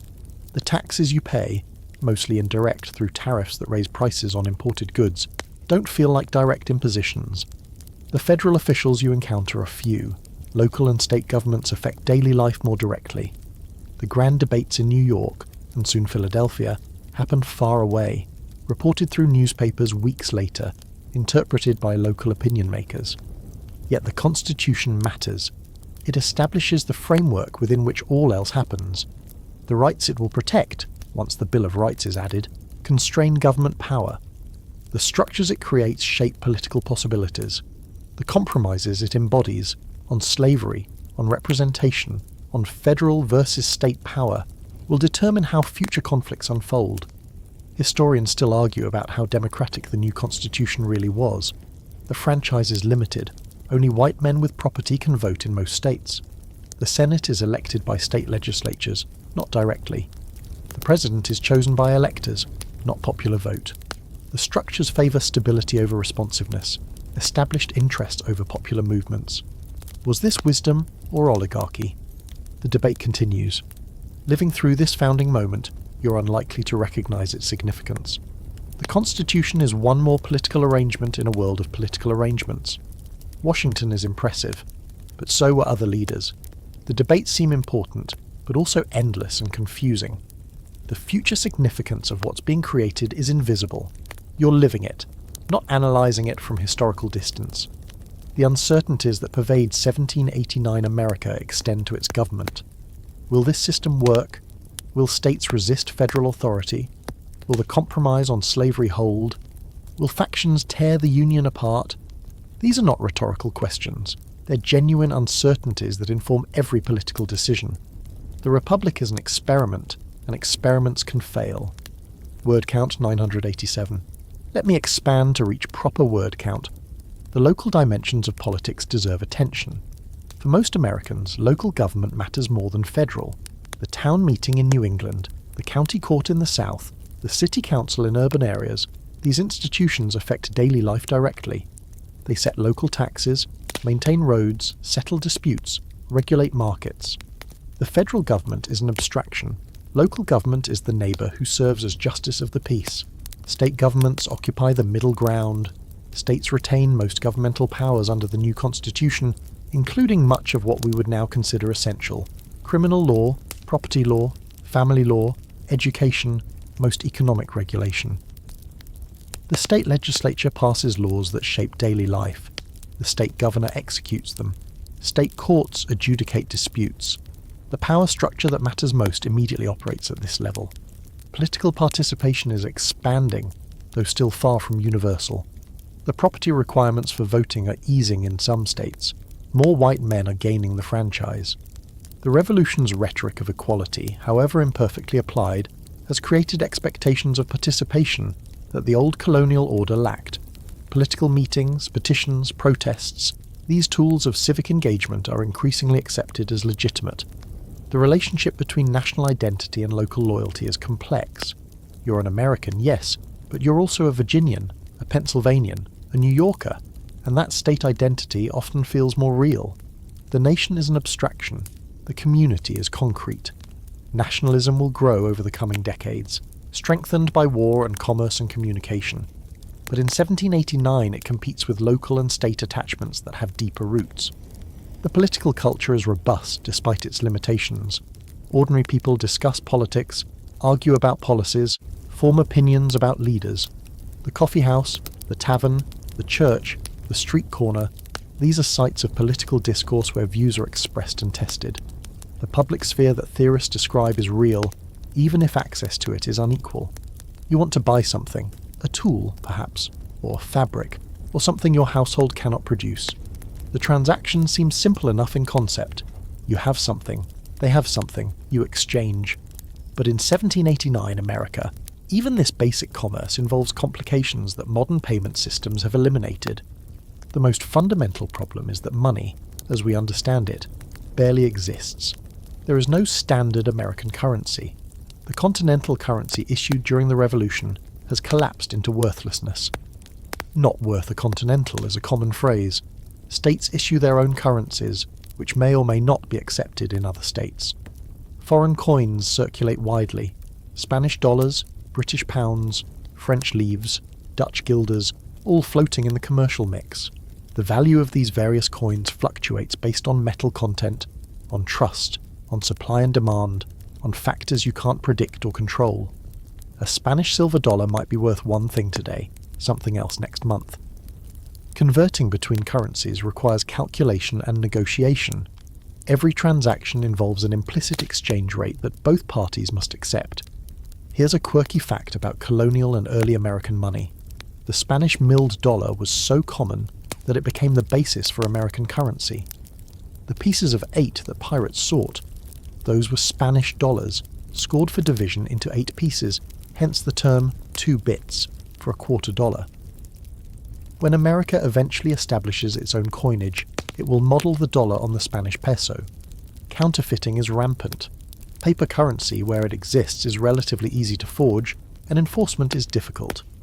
You examine bills carefully, hold them to the light, compare to known genuine examples, and still might be deceived. Bad money drives out good.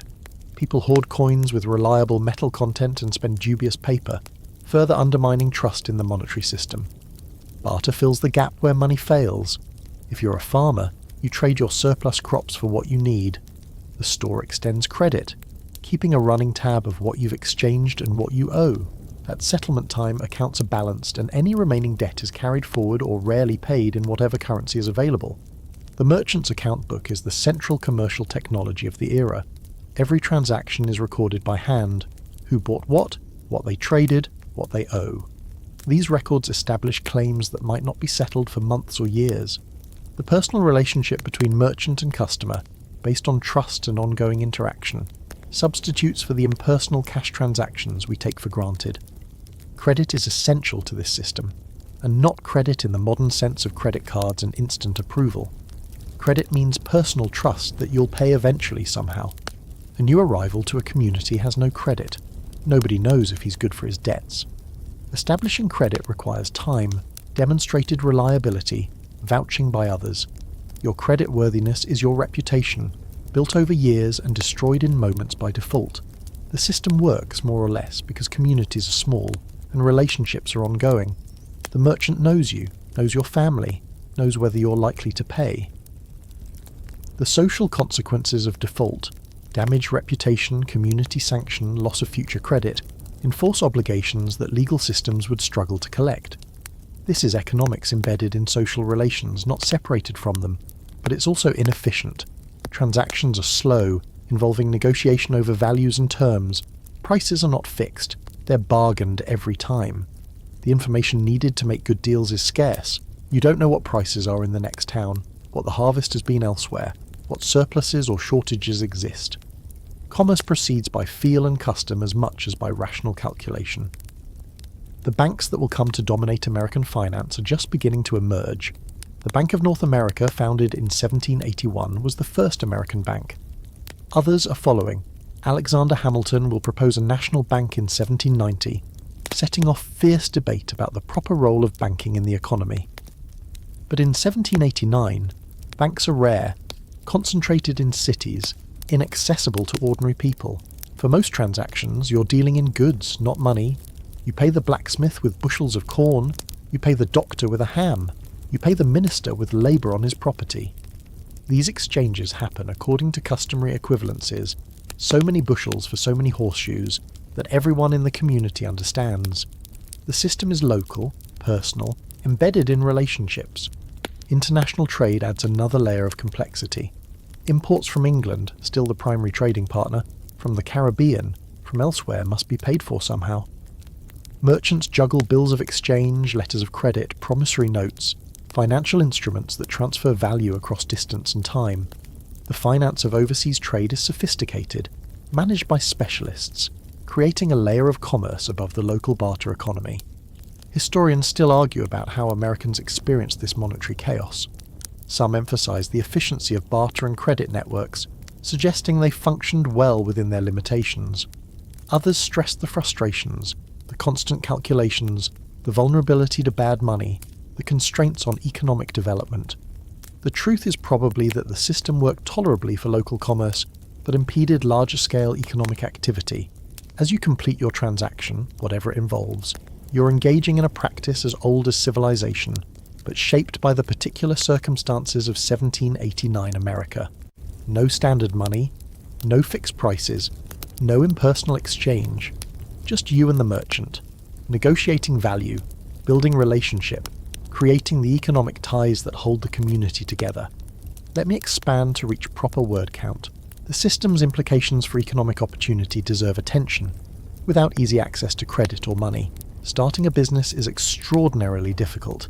You need capital, tools, materials, inventory, but obtaining capital requires either accumulated wealth or relationships that provide credit.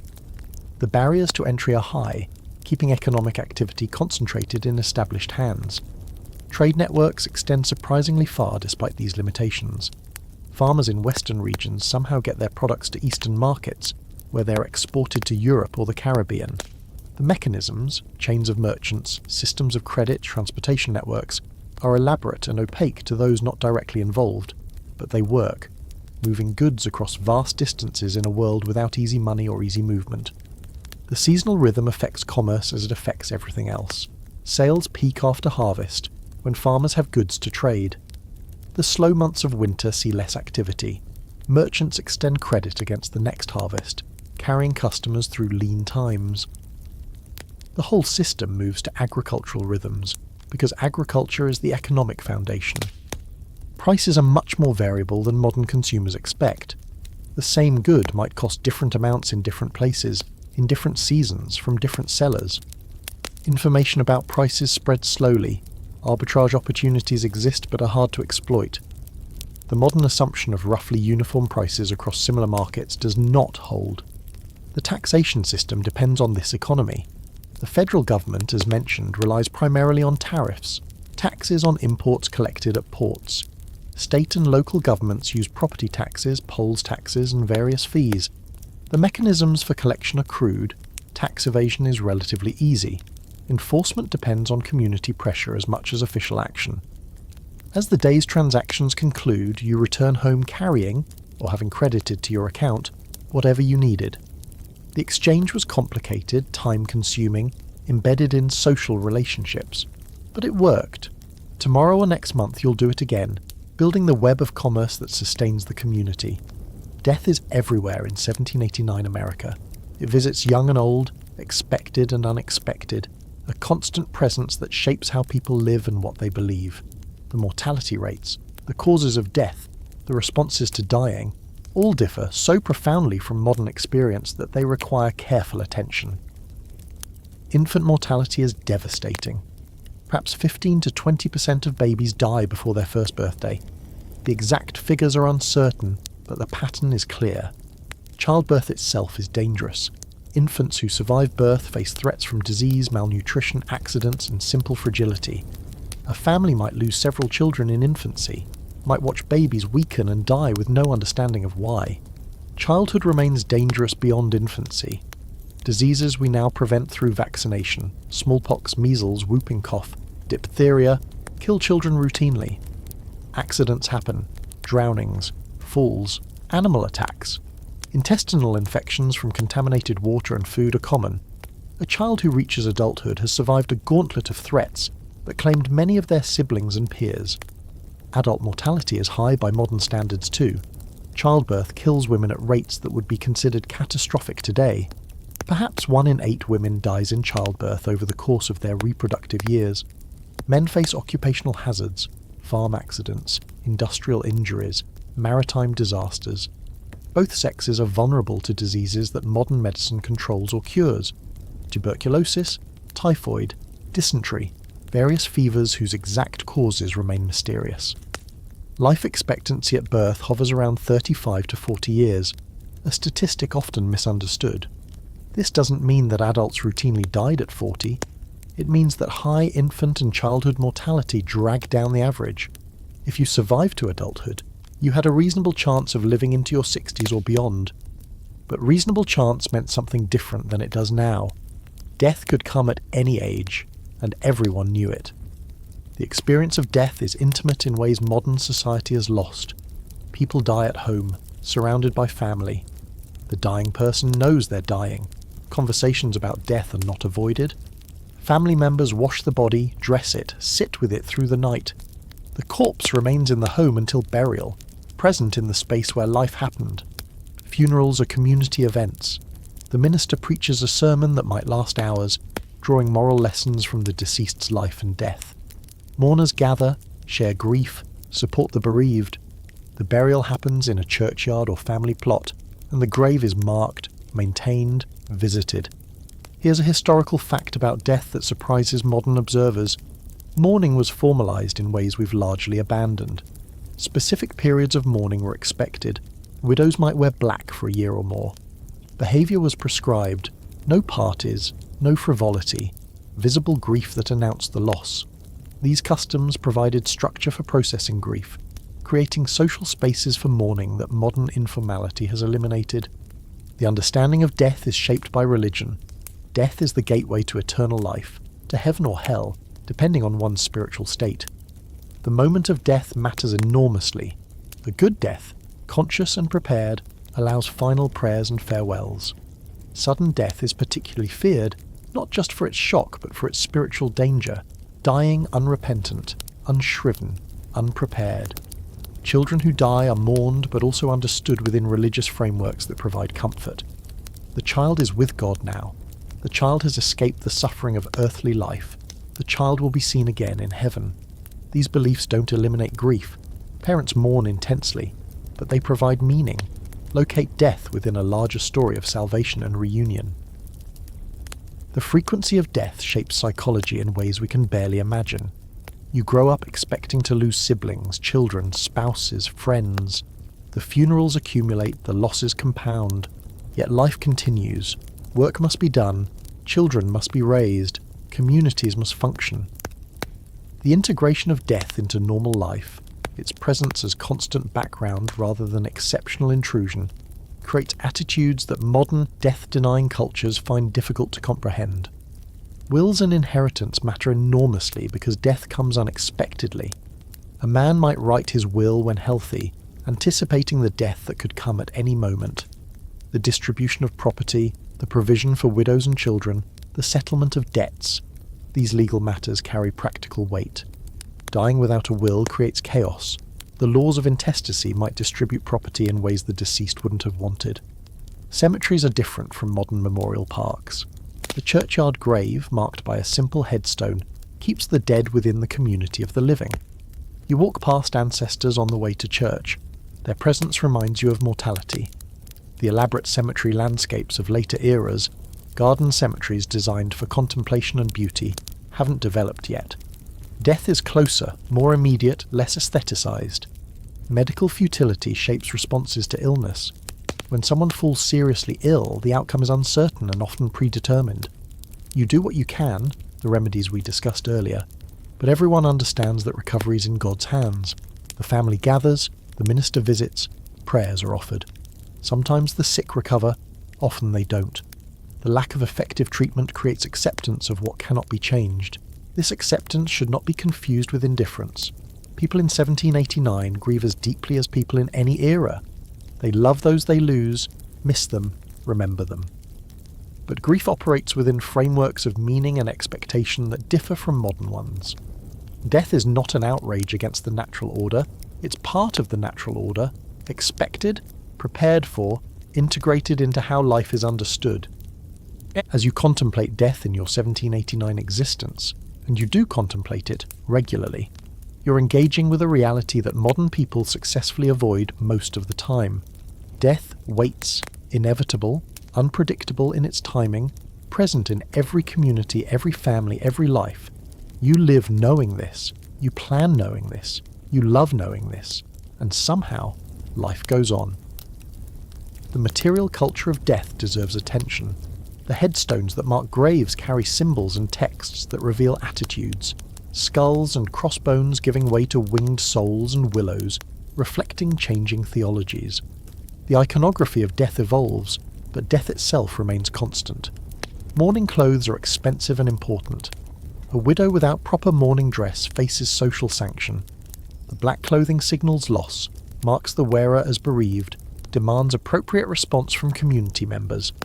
Eventually, mourning clothes would become a significant industry, but in 1789 they're more likely homemade or repurposed. The preparations for death include spiritual preparation as well as practical. A good Christian should always be ready to die, should always be in a state of grace. The deathbed is a site of intense spiritual activity. Confession, prayer, reassurance about salvation. Ministers specialize in attending the dying, helping them through the transition. Attitudes towards suicide differ from modern medical perspectives. Suicide is mortal sin, condemned absolutely, bringing shame on families. Those who die by suicide are sometimes denied Christian burial, their bodies disposed of separately from the community of the faithful. The mental distress that leads to suicide is understood not as illness but as spiritual failure. The children's understanding of death deserves special consideration. In a world where death is omnipresent, children learn early what death means. They attend funerals, see corpses, understand that life ends. The protection of children from knowledge of death that characterizes modern middle-class parenting doesn't exist. There's no way to protect them from something so common. Yet somehow, within this death-saturated world, people find joy, hope, meaning. The religious frameworks that interpret death also interpret life, providing purpose beyond immediate survival. The communities that mourn together also celebrate together. Life is precious precisely because it's fragile. Every moment matters because moments end. The cold is coming, or the cold is here. Winter, in 1789. America is not the minor inconvenience that modern heating systems make it. Winter is a survival challenge, a season of danger and discomfort that claims lives and tests endurance. Understanding what winter meant requires leaving behind every assumption that central heating provides. The house that barely keeps summer heat out barely keeps winter cold out either. Those gaps in the walls where chinking has fallen away. Wind whistles through them. The windows that let in minimal light. They let in cold, too. The fireplace that dominates the room. It heats only the area immediately around it, and even there, imperfectly. You dress in layers indoors as well as out, and still you shiver. Heating is a constant labour. The fire must be fed, must be kept alive, must be nursed through nights when banking it improperly means starting from scratch in the morning. Firewood is the essential fuel, and firewood requires work. Cutting, splitting, hauling, stacking, drying. A family might burn 10 cords of wood in a winter, and gathering that wood takes substantial effort. If you've been lazy or unlucky and don't have enough wood, you'll suffer. The indoor temperature during winter nights might drop to just above freezing, even with a fire burning. You sleep under piles of blankets, wearing everything you own, sharing body heat with family members. Getting out of bed in the morning requires willpower. The cold hits like a physical blow. The water in the basin is frozen. The chamber pot is frozen. Everything is frozen. Outside is worse. Snow falls and accumulates, not cleared by ploughs but simply endured until it melts. Roads become impassable. Communities are isolated for weeks at a time. Travel that's miserable in summer becomes impossible in winter. You stay home, within the narrow radius that walking through snow permits. Here's a fact about winter survival. The seasonal pattern of nutrition we discussed creates particular vulnerability in winter. By February or March, stored food is depleted, fresh food is unavailable, and the starving time before spring growth can begin takes its toll. The combination of cold and hunger weakens bodies, making diseases more deadly. Winter deaths peak in late winter and early spring, when the combined stresses are greatest. Work doesn't stop in winter, it changes. Indoor work increases, repairs, crafts, processing. Outdoor work focuses on necessities, feeding animals, hauling water, cutting wood. The 14-hour summer workday is compressed to winter's shorter daylight, but the work per hour of light remains intense. The animals require special attention. Livestock must be sheltered, fed, watered, despite frozen water sources. A cow that freezes is a disaster. Food lost, income lost, months of work wasted. You break ice on water troughs, haul fodder to animals too confined to graze, check for frostbite and illness. The animal's survival is your survival. They cannot be neglected. Social life paradoxically intensifies in some ways during winter.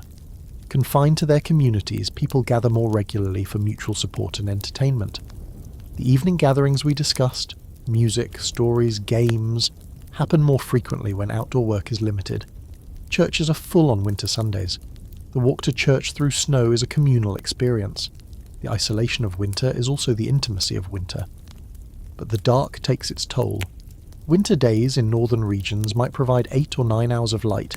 The rest is darkness, relieved only by fire and candle. The psychological weight of extended darkness is real, though not named with modern terms like seasonal affective disorder. People become lethargic, melancholy, withdrawn. The term cabin fever captures something real about confinement during long winters. Children suffer particularly from winter's constraints. The outdoor play that summer permits becomes impossible. Confinement breeds restlessness. Illness spreads more easily in crowded indoor spaces. The supplemental nutrition from summer gardens is gone. Winter is hardest on the young and the old, though no one is spared its rigours. Deaths in winter pose special challenges. Frozen ground makes grave digging difficult. Bodies might be stored until spring thaw permits burial. The funeral that summer performs easily becomes problematic in winter. The dead weight preserved by cold for the season that allows their proper interment. Ice and snow provide some compensations.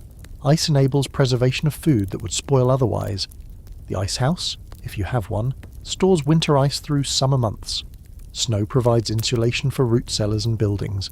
The frozen rivers become highways, easier to traverse than summer's muddy roads. Children sled and skate. The landscape's transformation has beauty even within its severity. Spring is coming, eventually. The promise of warmth, of growth, of easier times sustains the winter's endurance. You watch for signs, the lengthening days, the changing angle of sunlight, the first tentative birdsong. Winter doesn't end suddenly. It retreats gradually, grudgingly, with setbacks and false starts. But it does end. That's what you hold on to through the cold nights and the hunger and the darkness. Let me expand to reach proper word count.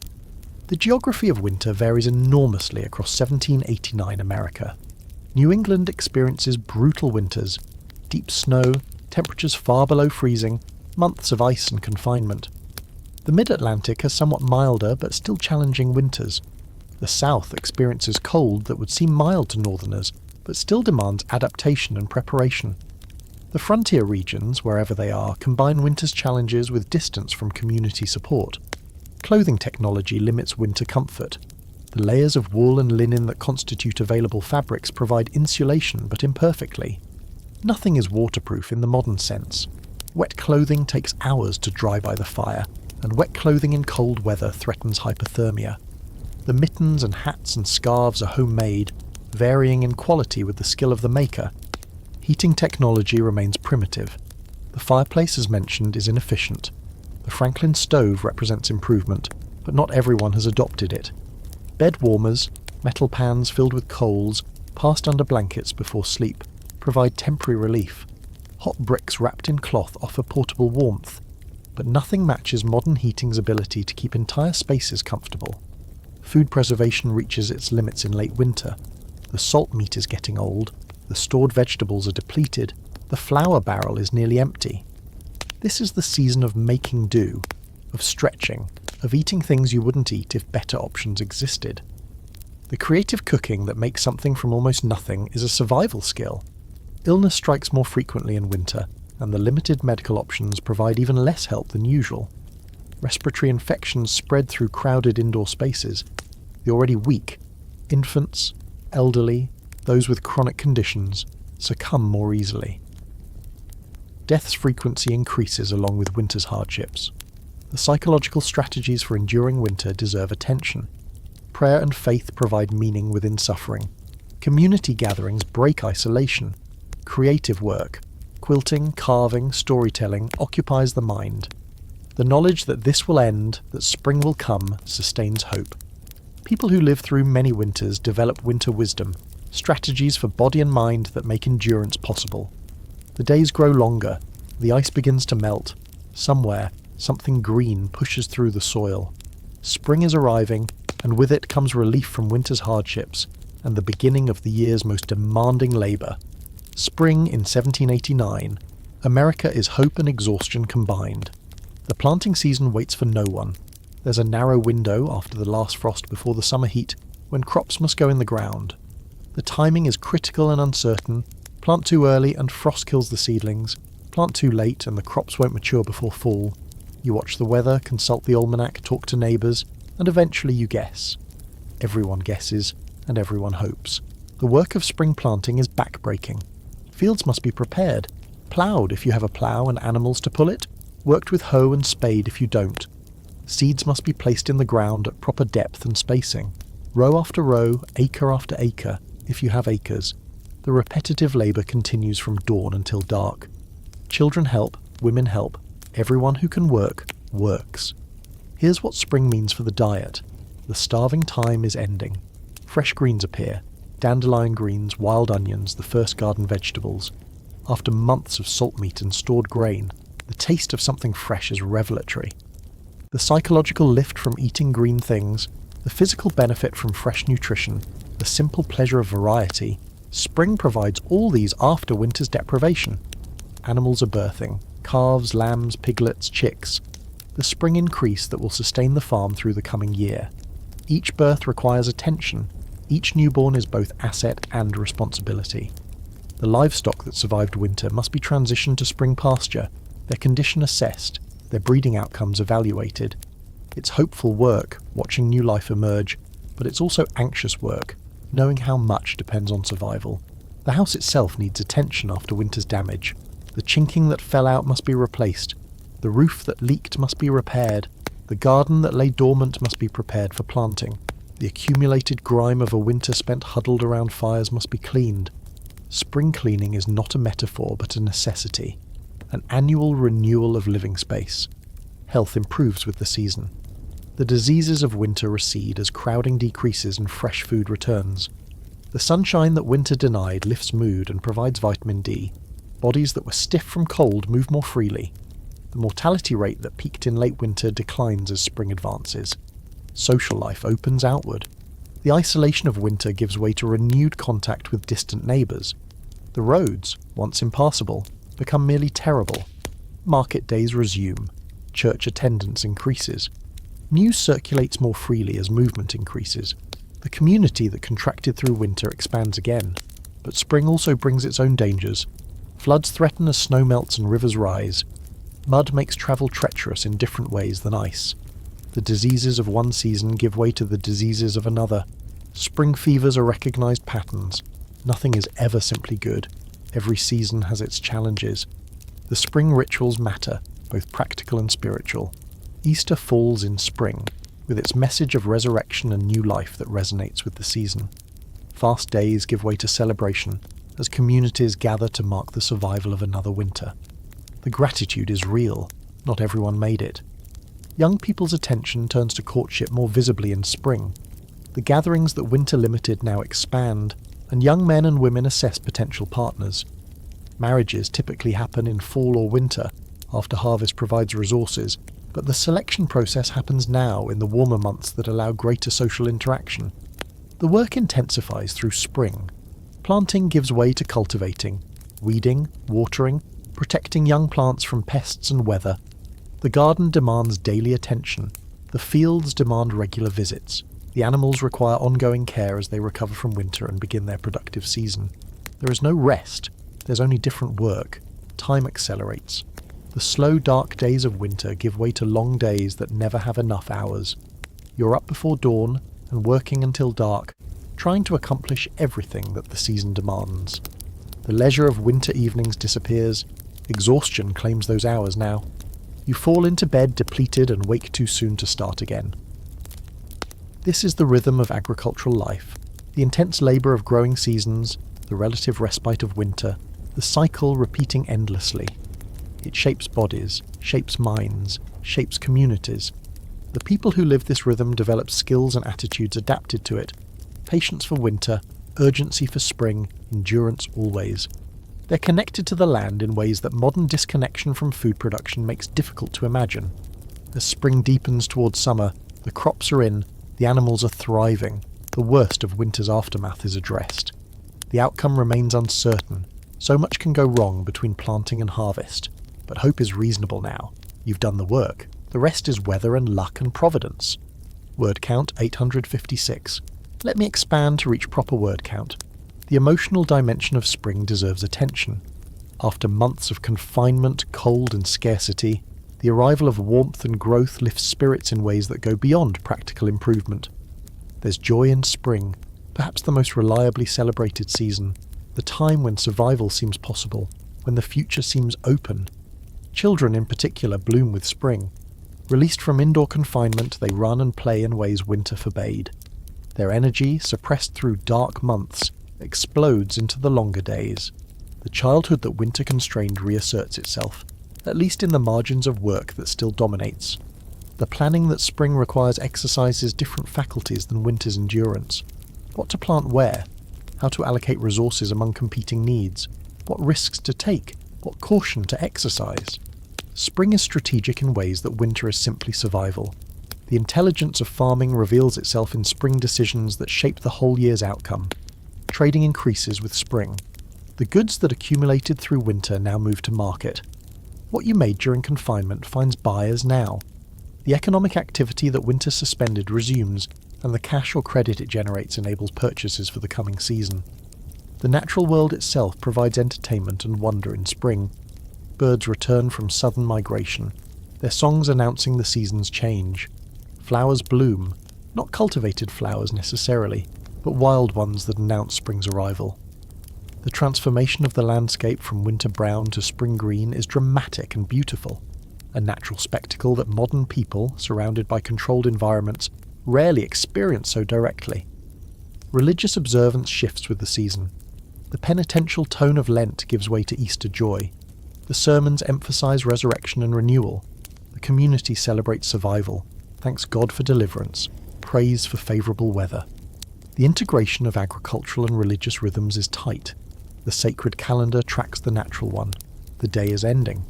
The sun, which rose to wake you this morning, is setting now, painting the sky in colours that you barely notice because you're too tired to look up. The work is done. Not finished, never finished, but done for today. You're heading home through the gathering dusk, your body heavy with the accumulated labour of another day in 1789 America. The house comes into view, smoke rising from the chimney, the promise of warmth and food and rest. It's not much, this house. You know now how small it is, how crude by any standard, how far from comfortable. But it's yours, or your family's, or your master's. In any case, it's the place where this day ends and where tomorrow will begin. The familiarity of it offers comfort that has nothing to do with comfort. Inside, the evening's activities have begun. The fire is burning, dinner is cooking, and the household is gathering for the final communal moments of the day. You take your place at the table, bow your head for the blessing, and eat what's offered. The same food you've eaten 100 times before, the same food you'll eat tomorrow. But you're hungry enough that it tastes fine, or at least sufficient. The meal is brief, as meals always are. There's little conversation. Everyone is tired, and the fire provides the only light worth working by. Children are sent to bed first, climbing into the shared space where they'll sleep until morning. Adults linger briefly, perhaps some small task finished by firelight, perhaps just the reluctance to leave warmth for the cold bed. You think about the day that's ending, the work you did, the small crises managed, the tasks completed, and the tasks left undone. It was a day like other days, nothing special, nothing terrible, just life as it's lived in this time and place. Tomorrow will be similar, and the day after. The sameness might seem oppressive from outside, but from inside it's simply how things are. There's a prayer before sleep, spoken or silent, formal or casual, depending on your household's habits. You commend yourself to God's protection through the night, ask blessing on those you love, express gratitude for the survival of another day. The prayer is ritual, but ritual provides structure, marks transitions, places individual existence within larger meaning. The bed receives you, and despite its discomforts, the straw mattress, the shared space, the cold that seeps through inadequate blankets, there's relief in lying down. Your muscles, tense from work, begin to relax. Your mind, occupied all day with practical demands, begins to quiet. Sleep approaches, welcome and necessary, the only true escape from the relentless demands of waking life. In the darkness, you hear the sounds of your household settling. Breath slowing, body shifting, the creak of the bed frame as someone adjusts position. Outside, an owl calls, or a dog barks, or the wind stirs the trees. The world continues its business while you prepare to leave it briefly for sleep. What will tomorrow bring? More work, certainly. The endless cycle that defines existence. Perhaps small pleasures. A moment of laughter. A task well done. A meal that satisfies. Perhaps small troubles. A tool that breaks. An animal that sickens. A quarrel that needs mending. The future is uncertain beyond the general pattern, and the general pattern is certain. You'll wake with the rooster, eat your mush, put on your layers, and do it all again. This is life in 1789 America. Not the grand events of history books, not the constitutional conventions and presidential inaugurations, not the movements of armies and ideas. Just this, a person in a small house, in a vast country, trying to survive another day. Millions of such people, living such days, constitute the reality that the grand narratives obscure. Their labour built the nation, their lives were the nation, and they are mostly forgotten now, their names lost, their individual experiences merged into statistics and generalizations. But tonight, in this imagined space, you are one of them. You've lived their day, felt their cold, eaten their food, done their work. You understand, perhaps, a little better, what the past was actually like for the people who actually lived it. Not better or worse than the present, necessarily. Just different, shaped by different constraints, offering different possibilities, making different demands. Sleep is coming now, pulling you down into darkness, ending consciousness until the morning light. The fire dies to embers, the house grows cold, the world outside goes silent. You're almost asleep, almost free from the weight of the waking world, almost at peace. Wind down. And now, as this day in 1789 fades to black, let yourself fade with it. Let the tension leave your body as it left theirs, muscle by muscle, breath by breath. The work is done now, their work and yours, the work of listening and imagining and being present with the past. You don't need to hold on to anything. You can let it all go, let the images drift away like smoke from a dying fire. Let the sounds grow softer, the sensations fainter, everything gentler now, everything quieter. Imagine the silence of that 1789 night. No traffic, no electricity humming, no planes overhead. Just darkness and stillness and the natural sounds of a world at rest. The stars, brighter than you've ever seen them, wheeling overhead in patterns unchanged for millennia. The moon, perhaps, casting silver light through that one small window. The earth itself, patient and eternal, holding everything upon its surface. The sleepers in their beds, the animals in their shelters, the crops in their fields waiting for morning. You've travelled a long way tonight. Through time, through imagination, through someone else's life. Now it's time to come home to yourself, to settle into your own bed, your own life, the present moment that holds you safe. The past is interesting, but you don't have to stay there. You can visit and return, enriched by understanding, grateful for what you have. Your breathing slows, your thoughts drift. The borders between waking and sleeping grow soft, permeable, welcoming. You don't have to do anything now. You don't have to be anywhere. You can simply rest, as humans have always rested at the end of long days, letting sleep claim what it needs, letting tomorrow take care of itself. And now, The voice that has been with you through this journey grows quieter now, softer, almost a whisper. You are safe. You are warm. You are exactly where you need to be. The night surrounds you, peaceful and complete. And sleep when it comes will be deep and good, full of the rest you deserve after all you've learned, all you've imagined, all you've felt. Let go now, sleep now, dream now, sweet dreams.